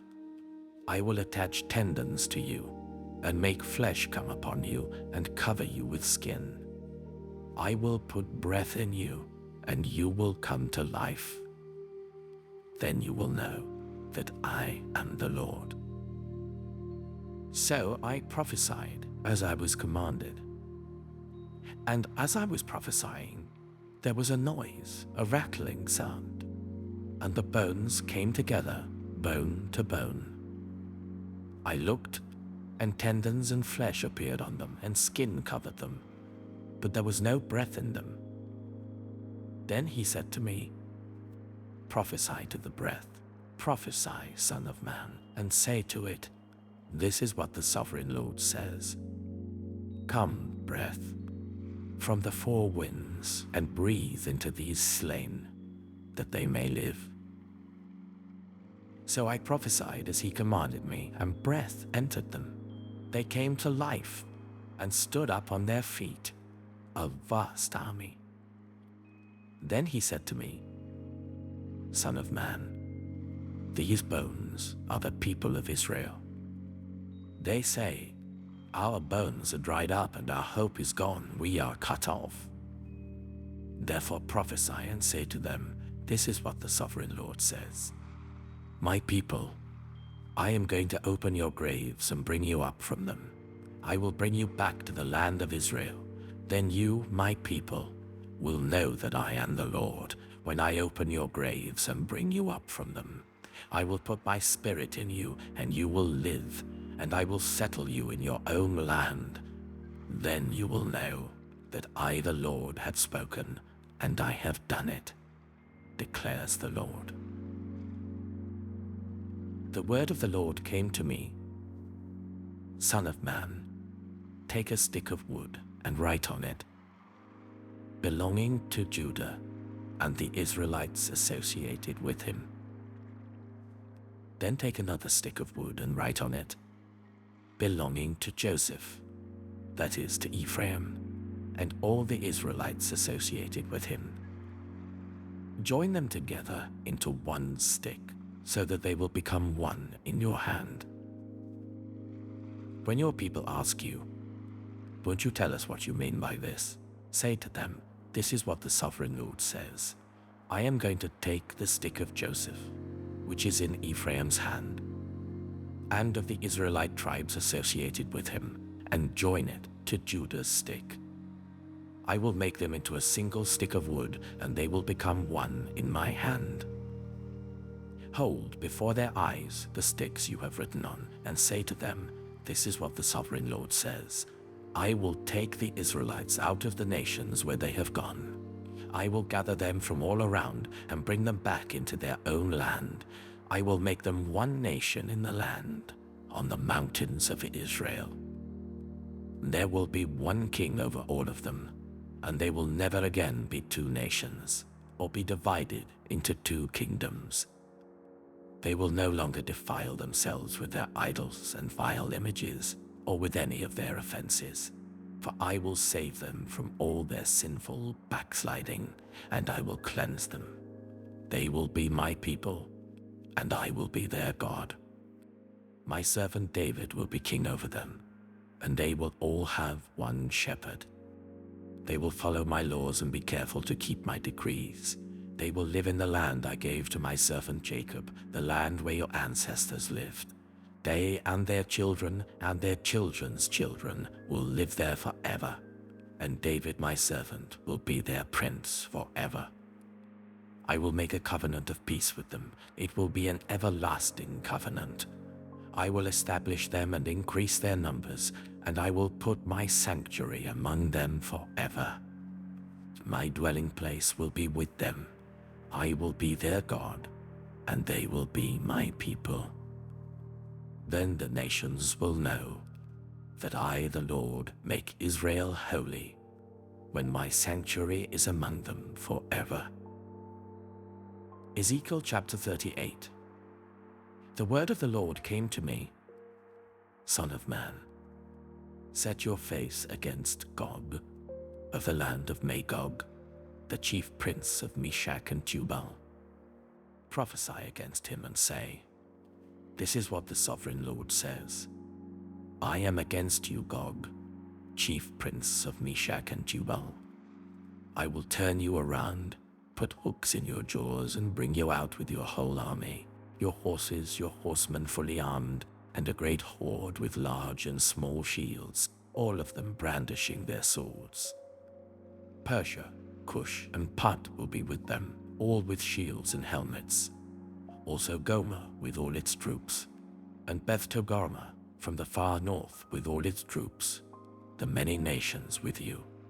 Get ready, be prepared, you and all the hordes gathered about you, and take command of them. After many days you will be called to arms. In future years you will invade a land that has recovered from war, whose people were gathered from many nations to the mountains of Israel, which had long been desolate. They have been brought out from the nations, and now all of them live in safety. You and all your troops and the many nations with you will go up, advancing like a storm. You will be like a cloud covering the land. This is what the sovereign Lord says. On that day, thoughts will come into your mind, and you will devise an evil scheme. You will say, I will invade a land of unwalled villages. I will attack a peaceful and unsuspecting people, all of them living without walls and without gates and bars.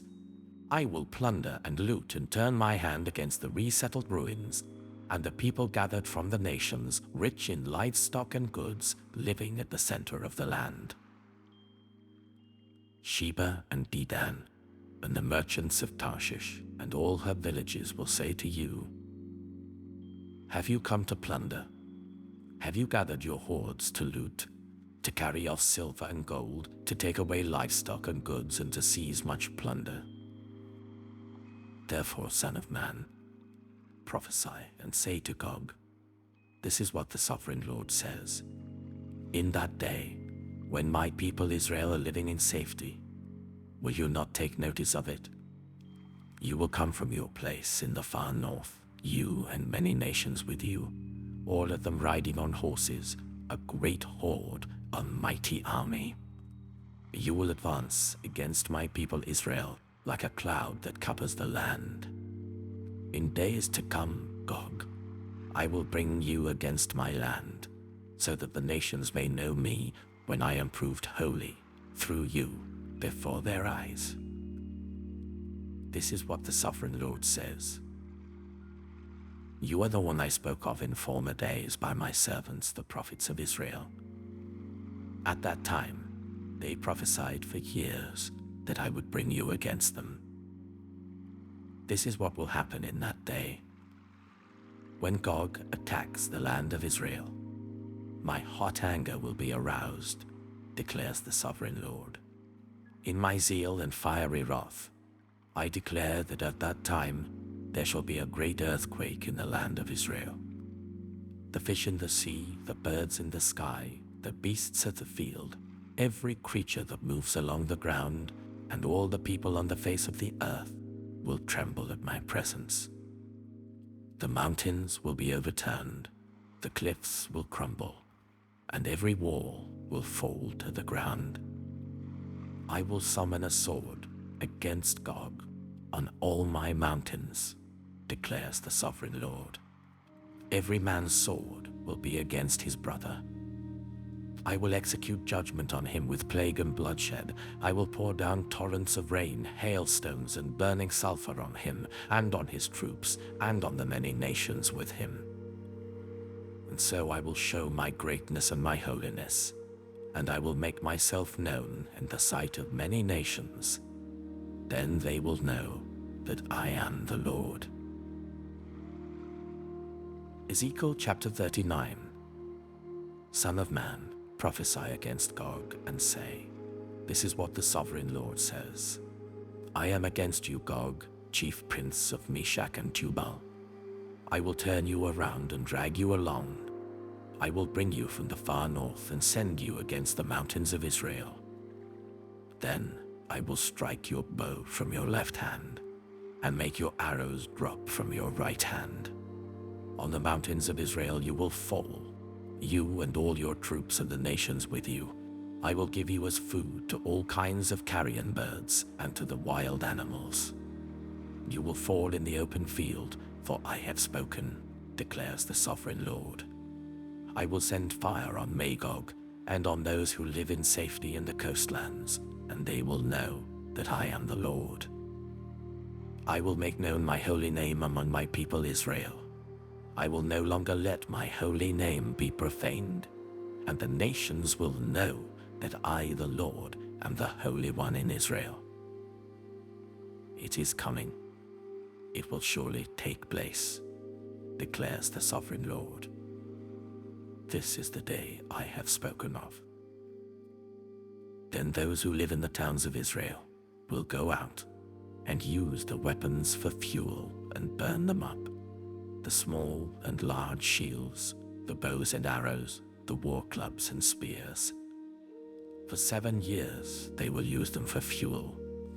They will not need to gather wood from the fields or cut it from the forests, because they will use the weapons for fuel. And they will plunder those who plundered them and loot those who looted them, declares the sovereign Lord. On that day, I will give Gog a burial place in Israel, in the valley of those who travel east of the sea. It will block the way of travelers, because Gog and all his hordes will be buried there. So it will be called the Valley of Hamon-Gog. For 7 months, the Israelites will be burying them in order to cleanse the land. All the people of the land will bury them, and the day I display my glory will be a memorable day for them, declares the sovereign Lord. People will be continually employed in cleansing the land. They will spread out across the land, and along with others, they will bury any bodies that are lying on the ground. After the 7 months, they will carry out a more detailed search. As they go through the land, anyone who sees a human bone will leave a marker beside it until the gravediggers bury it in the valley of Hamon-Gog, near a town called Hamonah, and so they will cleanse the land. Son of man, this is what the sovereign Lord says. Call out to every kind of bird and all the wild animals. Assemble and come together from all around to the sacrifice I am preparing for you, the great sacrifice on the mountains of Israel. There you will eat flesh and drink blood. You will eat the flesh of mighty men and drink the blood of the princes of the earth, as if they were rams and lambs, goats and bulls, all of them fattened animals from Bashan. At the sacrifice I am preparing for you, you will eat fat till you are glutted, and drink blood till you are drunk. At my table you will eat your fill of horses and riders, mighty men and soldiers of every kind, declares the sovereign Lord. I will display my glory among the nations, and all the nations will see the punishment I inflict and the hand I lay on them. From that day forward, the people of Israel will know that I am the Lord their God, and the nations will know that the people of Israel went into exile for their sin, because they were unfaithful to me. So I hid my face from them and handed them over to their enemies, and they all fell by the sword. I dealt with them according to their uncleanness and their offenses, and I hid my face from them. Therefore this is what the sovereign Lord says. I will now restore the fortunes of Jacob, and will have compassion on all the people of Israel, and I will be zealous for my holy name. They will forget their shame and all the unfaithfulness they showed towards me when they lived in safety in their land with no one to make them afraid. When I have brought them back from the nations and have gathered them from the countries of their enemies, I will be proved holy through them in the sight of many nations. Then they will know that I am the Lord their God. For though I sent them into exile among the nations, I will gather them to their own land, not leaving any behind. I will no longer hide my face from them, for I will pour out my spirit on the people of Israel, declares the sovereign Lord. Ezekiel chapter 40. In the 25th year of our exile, at the beginning of the year, on the 10th of the month, in the 14th year after the fall of the city, on that very day, the hand of the Lord was on me, and he took me there. In visions of God, he took me to the land of Israel and set me on a very high mountain, on whose south side were some buildings that looked like a city. He took me there, and I saw a man whose appearance was like bronze. He was standing in the gateway with a linen cord and a measuring rod in his hand. The man said to me, "Son of man, look carefully and listen closely and pay attention to everything I am going to show you, for that is why you have been brought here. Tell the people of Israel everything you see." I saw a wall completely surrounding the temple area. The length of the measuring rod in the man's hand was 6 long cubits, each of which was a cubit and a handbreadth. He measured the wall. It was 1 measuring rod thick and 1 rod high. Then he went to the east gate. He climbed its steps and measured the threshold of the gate. It was 1 rod deep. The alcoves for the guards were 1 rod long and 1 rod wide, and the projecting walls between the alcoves were 5 cubits thick, and the threshold of the gate next to the portico facing the temple was 1 rod deep. Then he measured the portico of the gateway. It was 8 cubits deep, and its jambs were 2 cubits thick. The portico of the gateway faced the temple. Inside the east gate were 3 alcoves on each side. The 3 had the same measurements, and the faces of the projecting walls on each side had the same measurements. Then he measured the width of the entrance of the gateway. It was 10 cubits, and its length was 13 cubits. In front of each alcove was a wall 1 cubit high, and the alcoves were 6 cubits square. Then he measured the gateway from the top of the rear wall of one alcove to the top of the opposite one. The distance was 25 cubits from one parapet opening to the opposite one. He measured along the faces of the projecting walls all around the inside of the gateway 60 cubits. The measurement was up to the portico facing the courtyard. The distance from the entrance of the gateway to the far end of its portico was 50 cubits. The alcoves and the projecting walls inside the gateway were surmounted by narrow parapet openings all round, as was the portico. The openings all round faced inwards. The faces of the projecting walls were decorated with palm trees. Then he brought me into the outer court. There I saw some rooms and a pavement that had been constructed all round the court. There were 30 rooms along the pavement. It abutted the sides of the gateways and was as wide as they were long. This was the lower pavement. Then he measured the distance from the inside of the lower gateway to the outside of the inner court. It was 100 cubits on the east side as well as on the north. Then he measured the length and width of the north gate leading into the outer court. Its alcoves, 3 on each side, its projecting walls, and its portico had the same measurements as those of the first gateway. It was 50 cubits long and 25 cubits wide. Its openings, its portico, and its palm tree decorations had the same measurements as those of the gate facing east. 7 steps led up to it, with its portico opposite them. There was a gate to the inner court facing the north gate, just as there was on the east. He measured from one gate to the opposite one. It was 100 cubits. Then he led me to the south side, and I saw the south gate. He measured its jambs and its portico, and they had the same measurements as the others. The gateway and its portico had narrow openings all round, like the openings of the others. It was 50 cubits long and 25 cubits wide. 7 steps led up to it, with its portico opposite them. It had palm tree decorations on the faces of the projecting walls on each side. The inner courts also had a gate facing south, and he measured from this gate to the outer gate on the south side. It was 100 cubits. Then he brought me into the inner court, through the south gate, and he measured the south gate. It had the same measurements as the others. Its alcoves, its projecting walls, and its portico had the same measurements as the others. The gateway and its portico had openings all round. It was 50 cubits long and 25 cubits wide. The porticos of the gateways around the inner court were 25 cubits wide and 5 cubits deep. Its portico faced the outer court. Palm trees decorated its jambs, and 8 steps led up to it.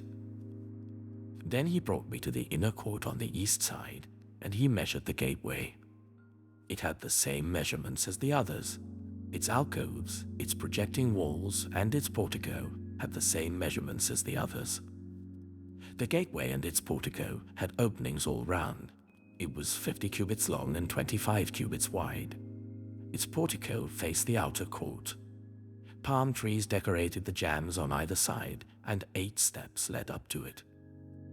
Then he brought me to the north gate and measured it. It had the same measurements as the others, as did its alcoves, its projecting walls, and its portico, and it had openings all round. It was 50 cubits long and 25 cubits wide. Its portico faced the outer court. Palm trees decorated the jambs on either side, and 8 steps led up to it. A room with a doorway was by the portico in each of the inner gateways, where the burnt offerings were washed. In the portico of the gateway were 2 tables on each side, on which the burnt offerings, sin offerings, and guilt offerings were slaughtered. By the outside wall of the portico of the gateway, near the steps at the entrance of the north gateway, were 2 tables, and on the other side of the steps were 2 tables. So there were 4 tables on one side of the gateway and 4 on the other, 8 tables in all, on which the sacrifices were slaughtered. There were also 4 tables of dressed stone for the burnt offerings, each a cubit and a half long, a cubit and a half wide, and a cubit high.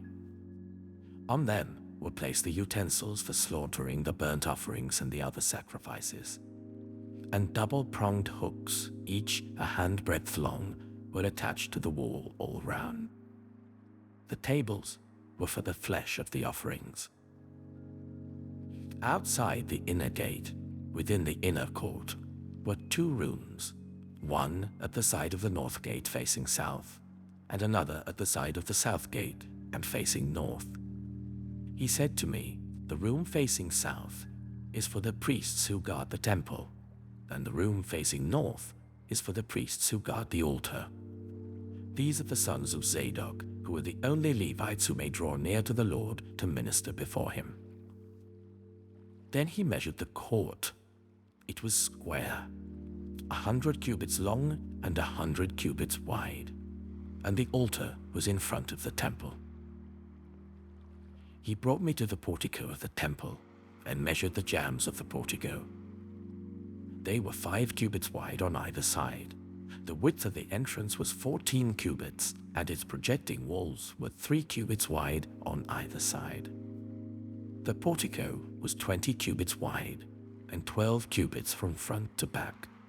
It was reached by a flight of stairs, and there were pillars on each side of the jambs. Ezekiel chapter 41. Then the man brought me to the main hall and measured the jambs. The width of the jambs was 6 cubits on each side. The entrance was 10 cubits wide, and the projecting walls on each side of it were 5 cubits wide. He also measured the main hall. It was 40 cubits long and 20 cubits wide. Then he went into the inner sanctuary and measured the jambs of the entrance. Each was 2 cubits wide.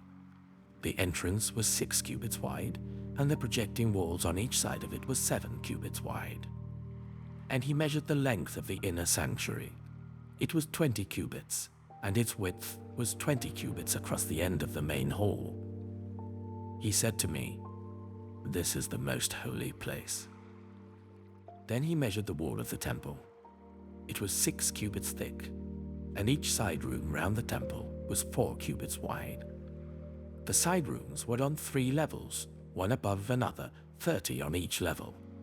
There were ledges all round the wall of the temple to serve as supports for the side rooms, so that the supports were not inserted into the wall of the temple.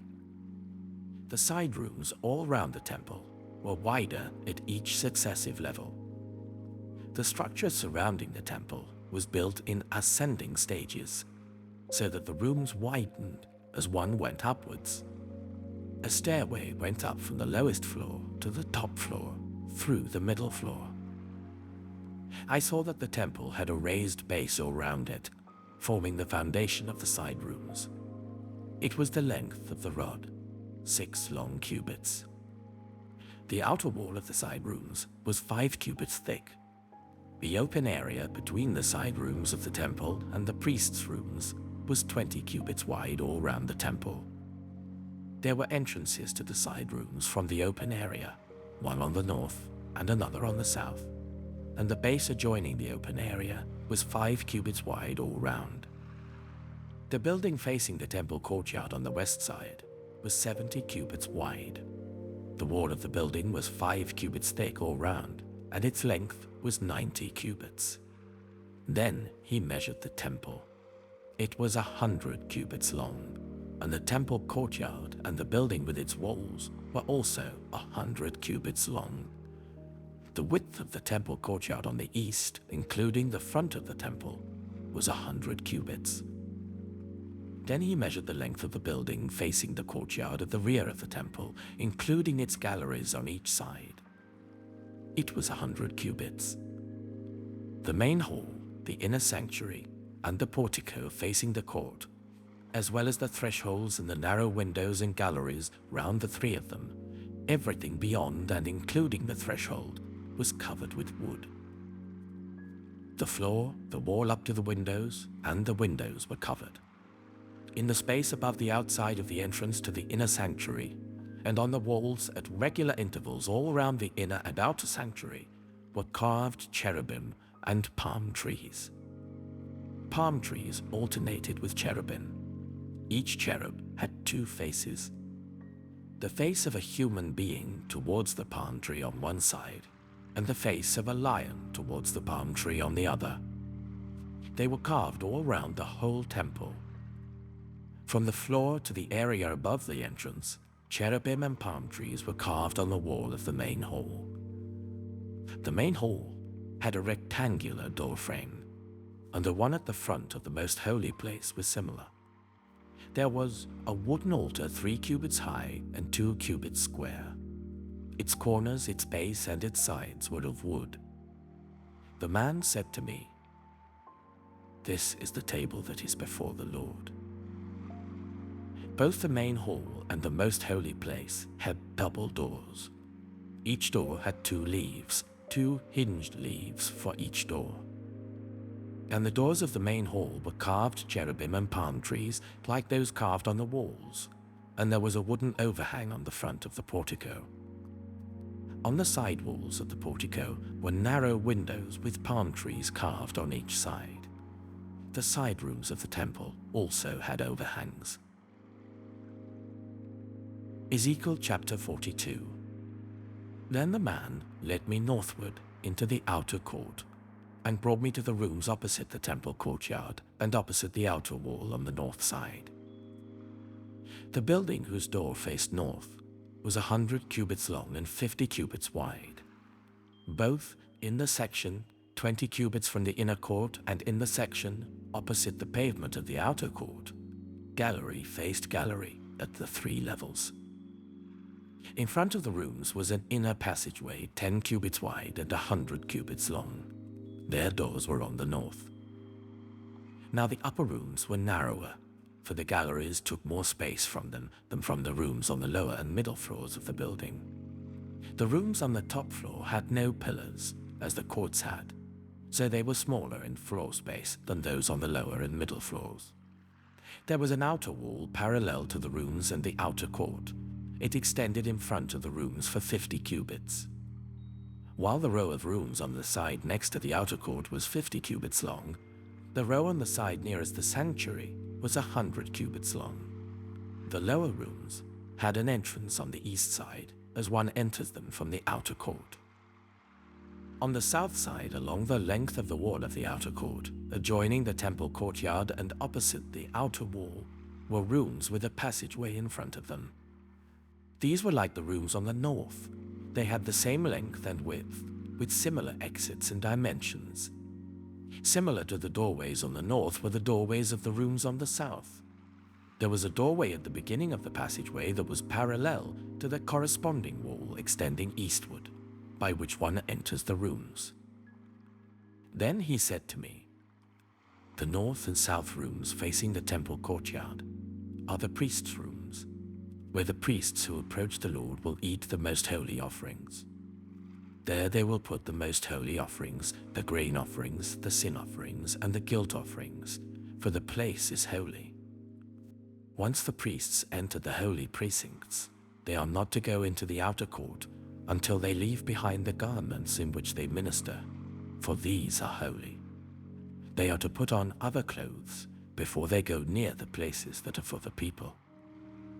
When he had finished measuring what was inside the temple area, he led me out by the east gate and measured the area all round. He measured the east side with the measuring rod. It was 500 cubits. He measured the north side. It was 500 cubits by the measuring rod. He measured the south side. It was 500 cubits by the measuring rod. Then he turned to the west side and measured. It was 500 cubits by the measuring rod. So he measured the area on all four sides. It had a wall round it, 500 cubits long and 500 cubits wide, to separate the holy from the common. Ezekiel chapter 43.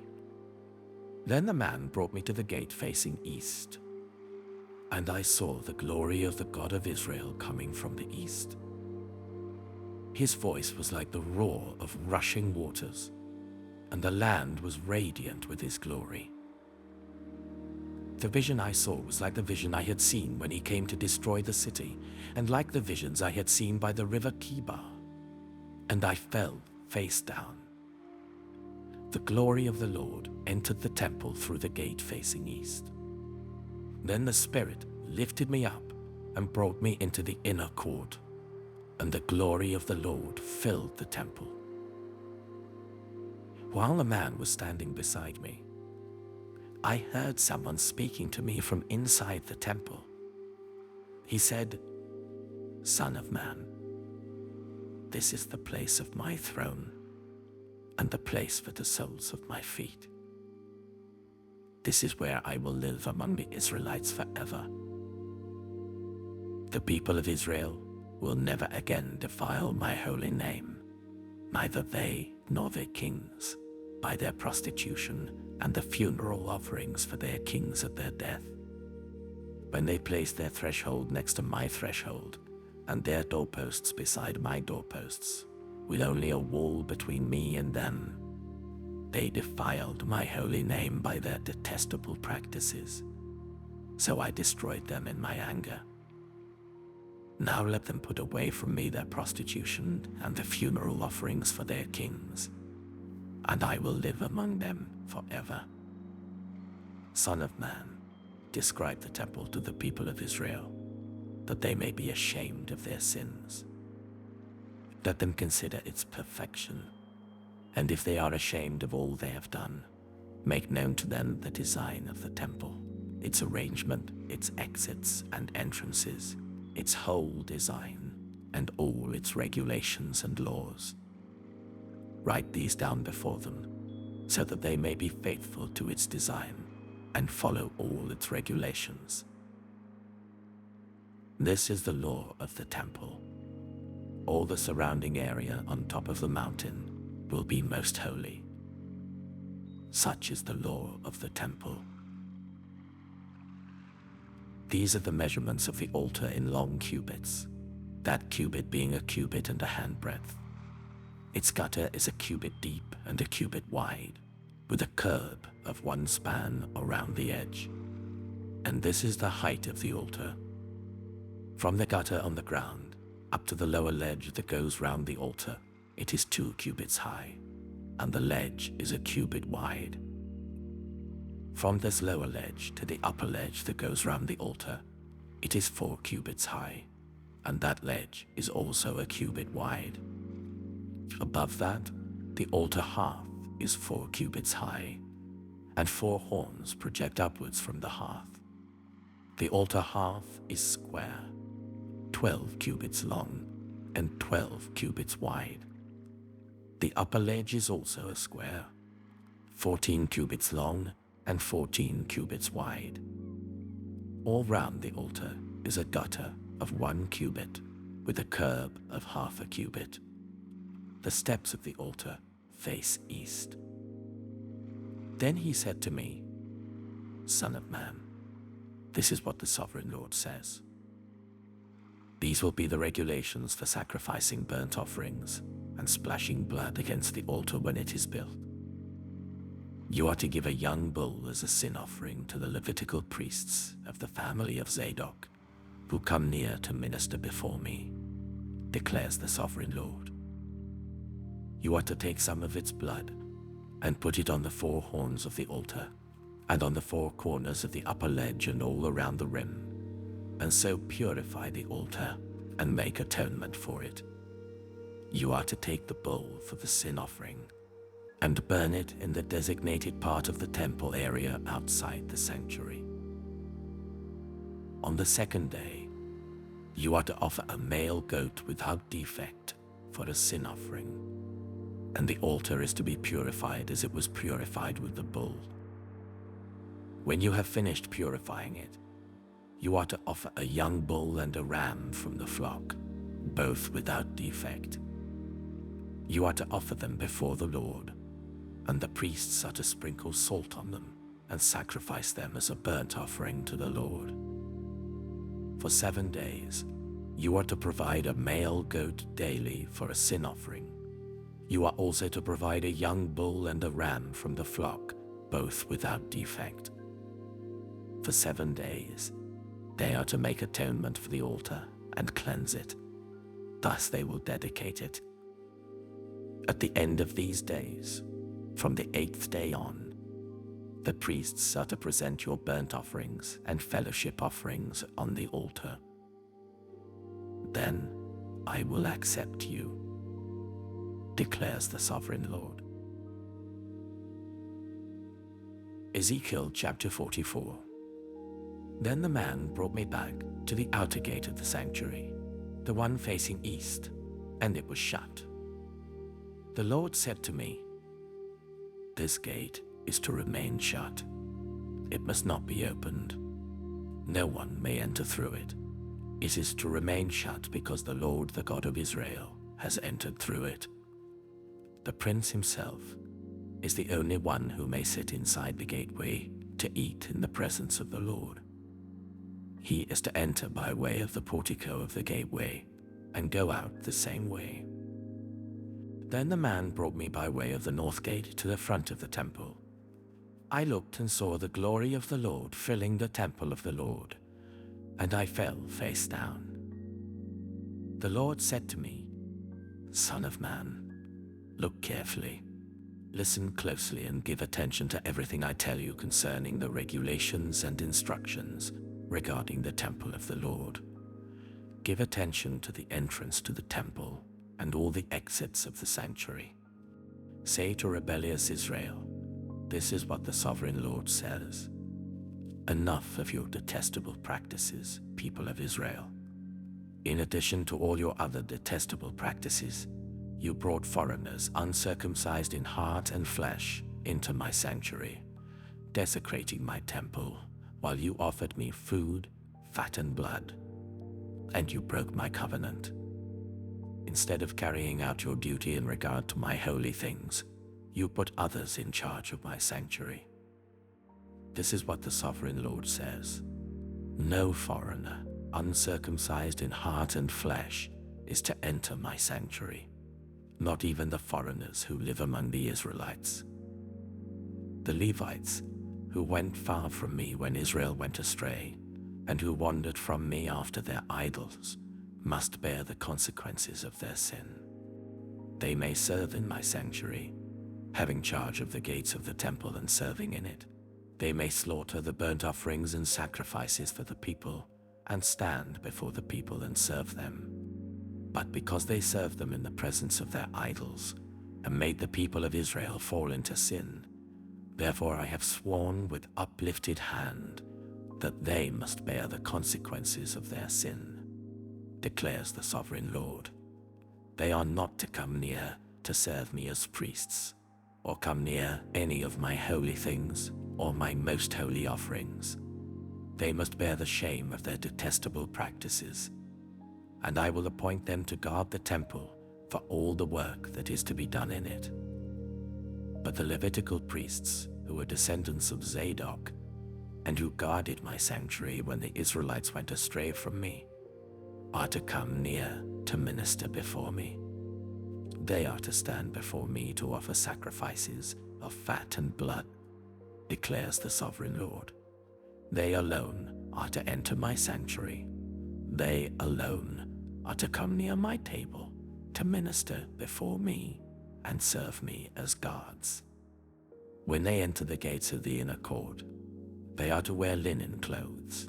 They must not wear any woolen garment while ministering at the gates of the inner court or inside the temple. They are to wear linen turbans on their heads and linen undergarments round their waists. They must not wear anything that makes them perspire. When they go out into the outer court where the people are, they are to take off the clothes they have been ministering in and leave them in the sacred rooms and put on other clothes, so that the people are not consecrated through contact with their garments. They must not shave their heads or let their hair grow long, but they are to keep the hair of their heads trimmed. No priest is to drink wine when he enters the inner court. They must not marry widows or divorced women. They may marry only virgins of Israelite descent or widows of priests. They are to teach my people the difference between the holy and the common, and show them how to distinguish between the unclean and the clean. In any dispute, the priests are to serve as judges and decide it according to my ordinances. They are to keep my laws and my decrees for all my appointed festivals, and they are to keep my Sabbaths holy. A priest must not defile himself by going near a dead person. However, if the dead person was his father or mother, son or daughter, brother or unmarried sister, then he may defile himself. After he is cleansed, he must wait 7 days. On the day he goes into the inner court of the sanctuary to minister in the sanctuary, he is to offer a sin offering for himself, declares the sovereign Lord. I am to be the only inheritance the priests have. You are to give them no possession in Israel. I will be their possession. They will eat the grain offerings, the sin offerings, and the guilt offerings, and everything in Israel devoted to the Lord will belong to them. The best of all the first fruits and of all your special gifts will belong to the priests. You are to give them the first portion of your ground meal, so that a blessing may rest on your household. The priests must not eat anything, whether bird or animal, found dead or torn by wild animals. Ezekiel chapter 45. When you allot the land as an inheritance, you are to present to the Lord a portion of the land as a sacred district, 25,000 cubits long and 20,000 cubits wide. The entire area will be holy. Of this, a section 500 cubits square is to be for the sanctuary, with 50 cubits around it for open land. In the sacred district, measure off a section 25,000 cubits long and 10,000 cubits wide. In it will be the sanctuary, the most holy place. It will be the sacred portion of the land for the priests who minister in the sanctuary and who draw near to minister before the Lord. It will be a place for their houses as well as a holy place for the sanctuary. An area 25,000 cubits long and 10,000 cubits wide will belong to the Levites who serve in the temple as their possession for towns to live in. You are to give the city as its property an area 5,000 cubits wide and 25,000 cubits long, adjoining the sacred portion. It will belong to all Israel. The prince will have the land bordering each side of the area formed by the sacred district and the property of the city. It will extend westward from the west side and eastward from the east side, running lengthwise from the western to the eastern border, parallel to one of the tribal portions. This land will be his possession in Israel. And my princes will no longer oppress my people, but will allow the people of Israel to possess the land according to their tribes. This is what the sovereign Lord says. You have gone far enough, princes of Israel. Give up your violence and oppression, and do what is just and right. Stop dispossessing my people, declares the sovereign Lord.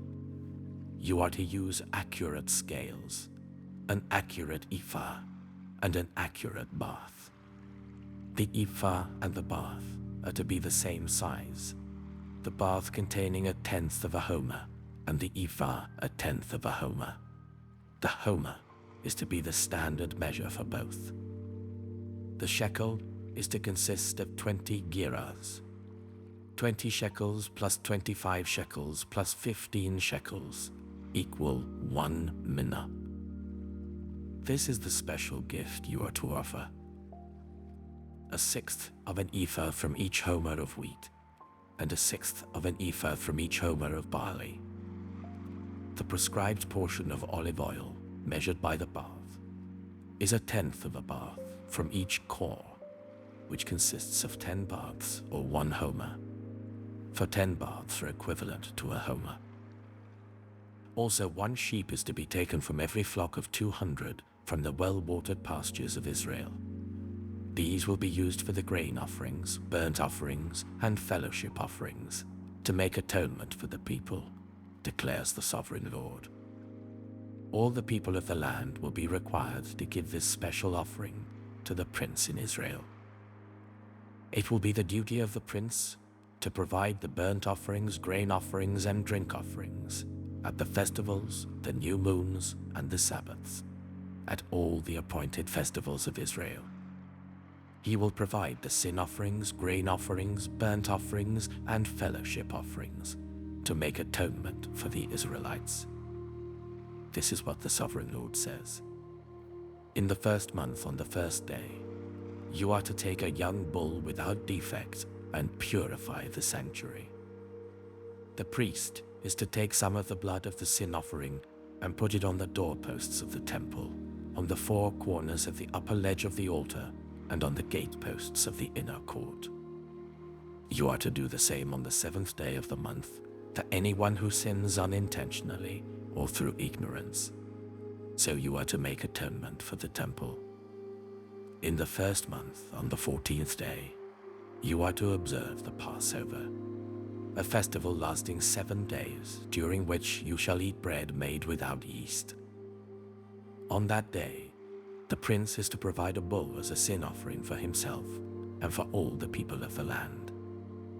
Every day during the 7 days of the festival, he is to provide 7 bulls and 7 rams without defect as a burnt offering to the Lord, and a male goat for a sin offering. He is to provide as a grain offering an ephah for each bull and an ephah for each ram, along with a hin of olive oil for each ephah. During the 7 days of the festival, which begins in the 7th month on the 15th day, he is to make the same provision for sin offerings, burnt offerings, grain offerings, and oil. Ezekiel chapter 46. This is what the Sovereign Lord says. The gate of the inner court facing east is to be shut on the 6 working days. But on the Sabbath day, and on the day of the new moon, it is to be opened. The prince is to enter from the outside through the portico of the gateway and stand by the gatepost. The priests are to sacrifice his burnt offering and his fellowship offerings. He is to bow down in worship at the threshold of the gateway and then go out. But the gate will not be shut until evening. On the Sabbaths and new moons, the people of the land are to worship in the presence of the Lord at the entrance of that gateway. The burnt offering the prince brings to the Lord on the Sabbath day is to be 6 male lambs and a ram, all without defect. The grain offering given with the ram is to be an ephah, and the grain offering with the lambs is to be as much as he pleases, along with a hin of olive oil for each ephah. On the day of the new moon, he is to offer a young bull, 6 lambs and a ram, all without defect. He is to provide as a grain offering 1 ephah with the bull, 1 ephah with the ram, and with the lambs as much as he wants to give, along with a hin of oil for each ephah. When the prince enters, he is to go in through the portico of the gateway, and he is to come out the same way. When the people of the land come before the Lord at the appointed festivals, whoever enters by the north gate to worship is to go out by the south gate, and whoever enters by the south gate is to go out by the north gate. No one is to return through the gate by which they entered, but each is to go out by the opposite gate.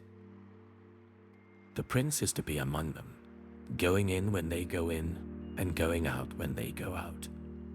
At the feasts and the appointed festivals, the grain offering is to be an ephah with the bull, an ephah with the ram, and with the lambs as much as he pleases, along with a hin of oil for each ephah. When the prince provides a freewill offering to the Lord, whether a burnt offering or fellowship offerings, the gate facing east is to be opened for him. He shall offer his burnt offering or his fellowship offerings as he does on the Sabbath day. Then he shall go out, and after he has gone out, the gate will be shut. Every day you are to provide a year-old lamb without defect for a burnt offering to the Lord. Morning by morning you shall provide it. You are also to provide with it, morning by morning, a grain offering, consisting of 1/6 of an ephah, with 1/3 of a hin of oil to moisten the flour. The presenting of this grain offering to the Lord is a lasting ordinance. So the lamb and the grain offering and the oil shall be provided morning by morning for a regular burnt offering. This is what the Sovereign Lord says. If the prince makes a gift from his inheritance to one of his sons, it will also belong to his descendants. It is to be their property by inheritance. If, however, he makes a gift from his inheritance to one of his servants, the servant may keep it until the year of freedom.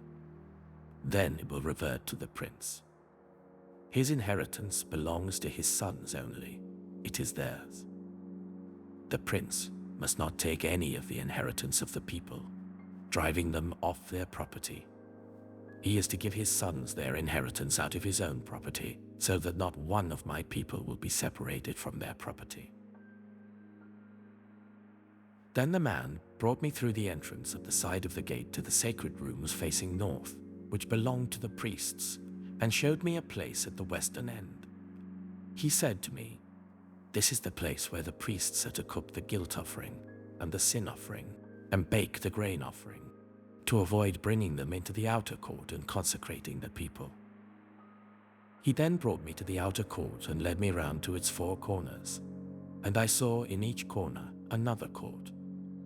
In the 4 corners of the outer court were enclosed courts 40 cubits long and 30 cubits wide. Each of the courts in the 4 corners was the same size.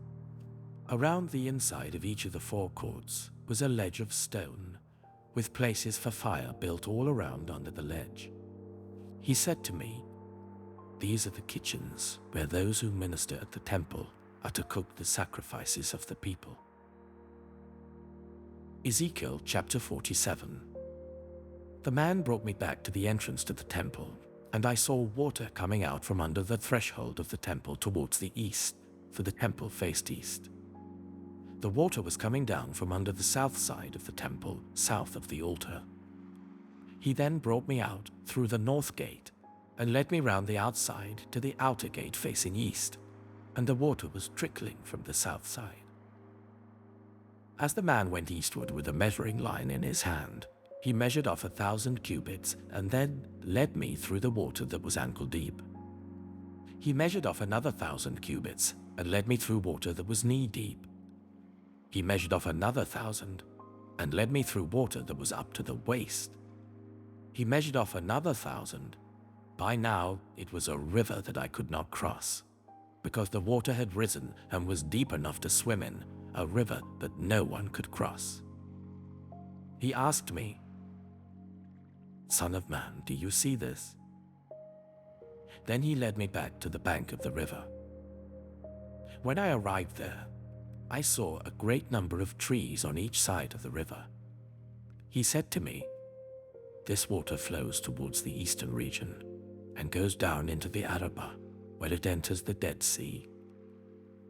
When it empties into the sea, the salty water there becomes fresh. Swarms of living creatures will live wherever the river flows. There will be large numbers of fish because this water flows there and makes the salt water fresh. So where the river flows, everything will live. Fishermen will stand along the shore. From En-Gedi to En-Eglaim, there will be places for spreading nets. The fish will be of many kinds, like the fish of the Mediterranean Sea. But the swamps and marshes will not become fresh. They will be left for salt. Fruit trees of all kinds will grow on both banks of the river. Their leaves will not wither, nor will their fruit fail. Every month they will bear fruit because the water from the sanctuary flows to them. Their fruit will serve for food, and their leaves for healing. This is what the Sovereign Lord says.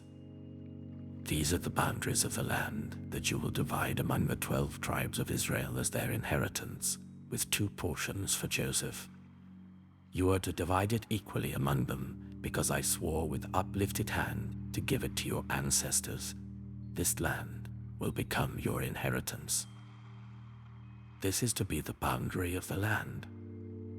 On the north side, it will run from the Mediterranean Sea by the Hethlon Road, past Lebo Hamath to Zedad, Berothah and Sibrim, which lies on the border between Damascus and Hamath, as far as Hazar Hataikon, which is on the border of Hauran. The boundary will extend from the sea to Hazar Enan, along the northern border of Damascus, with the border of Hamath to the north. This will be the northern boundary. On the east side, the boundary will run between Hauran and Damascus, along the Jordan between Gilead and the land of Israel to the Dead Sea and as far as Tamar. This will be the eastern boundary. On the south side, it will run from Tamar as far as the waters of Meribah Kadesh, then along the Wadi of Egypt to the Mediterranean Sea. This will be the southern boundary. On the west side, the Mediterranean Sea will be the boundary to a point opposite Lebo Hamath. This will be the western boundary. You are to distribute this land among yourselves according to the tribes of Israel. You are to allot it as an inheritance for yourselves and for the foreigners residing among you and who have children. You are to consider them as native-born Israelites. Along with you, they are to be allotted an inheritance among the tribes of Israel. In whatever tribe a foreigner resides, there you are to give them their inheritance, declares the Sovereign Lord. Ezekiel chapter 48. These are the tribes, listed by name, at the northern frontier. Dan will have 1 portion. It will follow the Hethlon road to Lebo Hamath. Hazar Enan and the northern border of Damascus next to Hamath will be part of its border from the east side to the west side. Asher will have one portion. It will border the territory of Dan from east to west. Naphtali will have one portion. It will border the territory of Asher from east to west. Manasseh will have one portion. It will border the territory of Naphtali from east to west. Ephraim will have one portion. It will border the territory of Manasseh from east to west. Reuben will have one portion. It will border the territory of Ephraim from east to west. Judah will have one portion. It will border the territory of Reuben from east to west. Bordering the territory of Judah from east to west will be the portion you are to present as a special gift. It will be 25,000 cubits wide, and its length from east to west will equal one of the tribal portions. The sanctuary will be in the center of it. The special portion you are to offer to the Lord will be 25,000 cubits long and 10,000 cubits wide. This will be the sacred portion for the priests. It will be 25,000 cubits long on the north side, 10,000 cubits wide on the west side, 10,000 cubits wide on the east side, and 25,000 cubits long on the south side. In the center of it will be the sanctuary of the Lord. This will be for the consecrated priests, the Zadokites, who were faithful in serving me and did not go astray as the Levites did when the Israelites went astray. It will be a special gift to them from the sacred portion of the land, a most holy portion, bordering the territory of the Levites. Alongside the territory of the priests, the Levites will be allotted a portion of land, 25,000 cubits long and 10,000 cubits wide. Its total length will be 25,000 cubits, and its width 10,000 cubits. They must not sell or exchange any of it. This is the best of the land, and must not pass into other hands, because it is holy to the Lord. The remaining area, 5,000 cubits wide and 25,000 cubits long, will be for the common use of the city, for houses and for pasture land. The city will be in the center of it, and will have these measurements. The north side, 4,500 cubits. The south side, 4,500 cubits. The east side, 4,500 cubits. And the west side, 4,500 cubits. The pasture land for the city will be 250 cubits on the north, 250 cubits on the south, 250 cubits on the east, and 250 cubits on the west. What remains of the area, bordering on the sacred portion and running the length of it, will be 10,000 cubits on the east side and 10,000 cubits on the west side. Its produce will supply food for the workers of the city. The workers from the city who farm it will come from all the tribes of Israel. The entire portion will be a square, 25,000 cubits on each side. As a special gift, you will set aside the sacred portion along with the property of the city.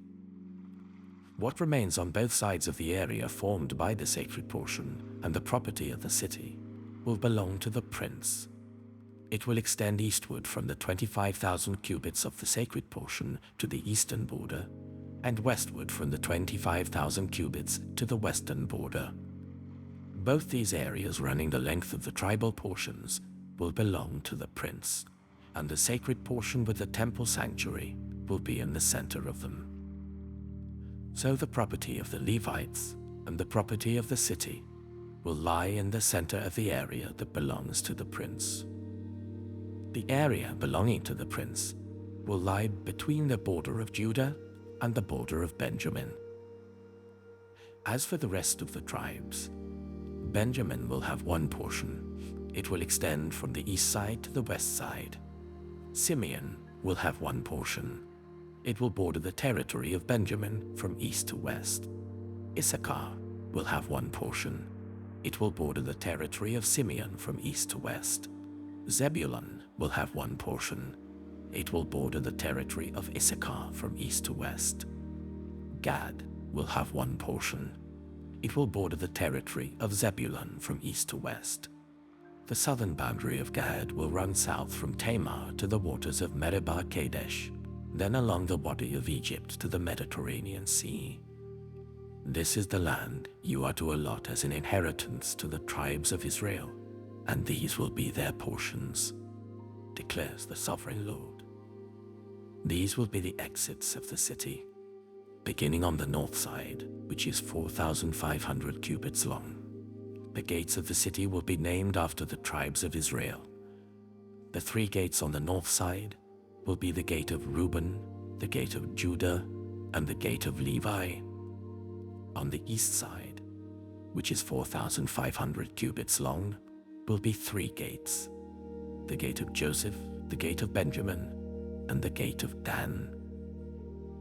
On the south side, which measures 4,500 cubits, will be 3 gates: the gate of Simeon, the gate of Issachar, and the gate of Zebulun. On the west side, which is 4,500 cubits long, will be 3 gates: the gate of Gad, the gate of Asher, and the gate of Naphtali. The distance all around will be 18,000 cubits. And the name of the city from that time on will be, "The Lord is there."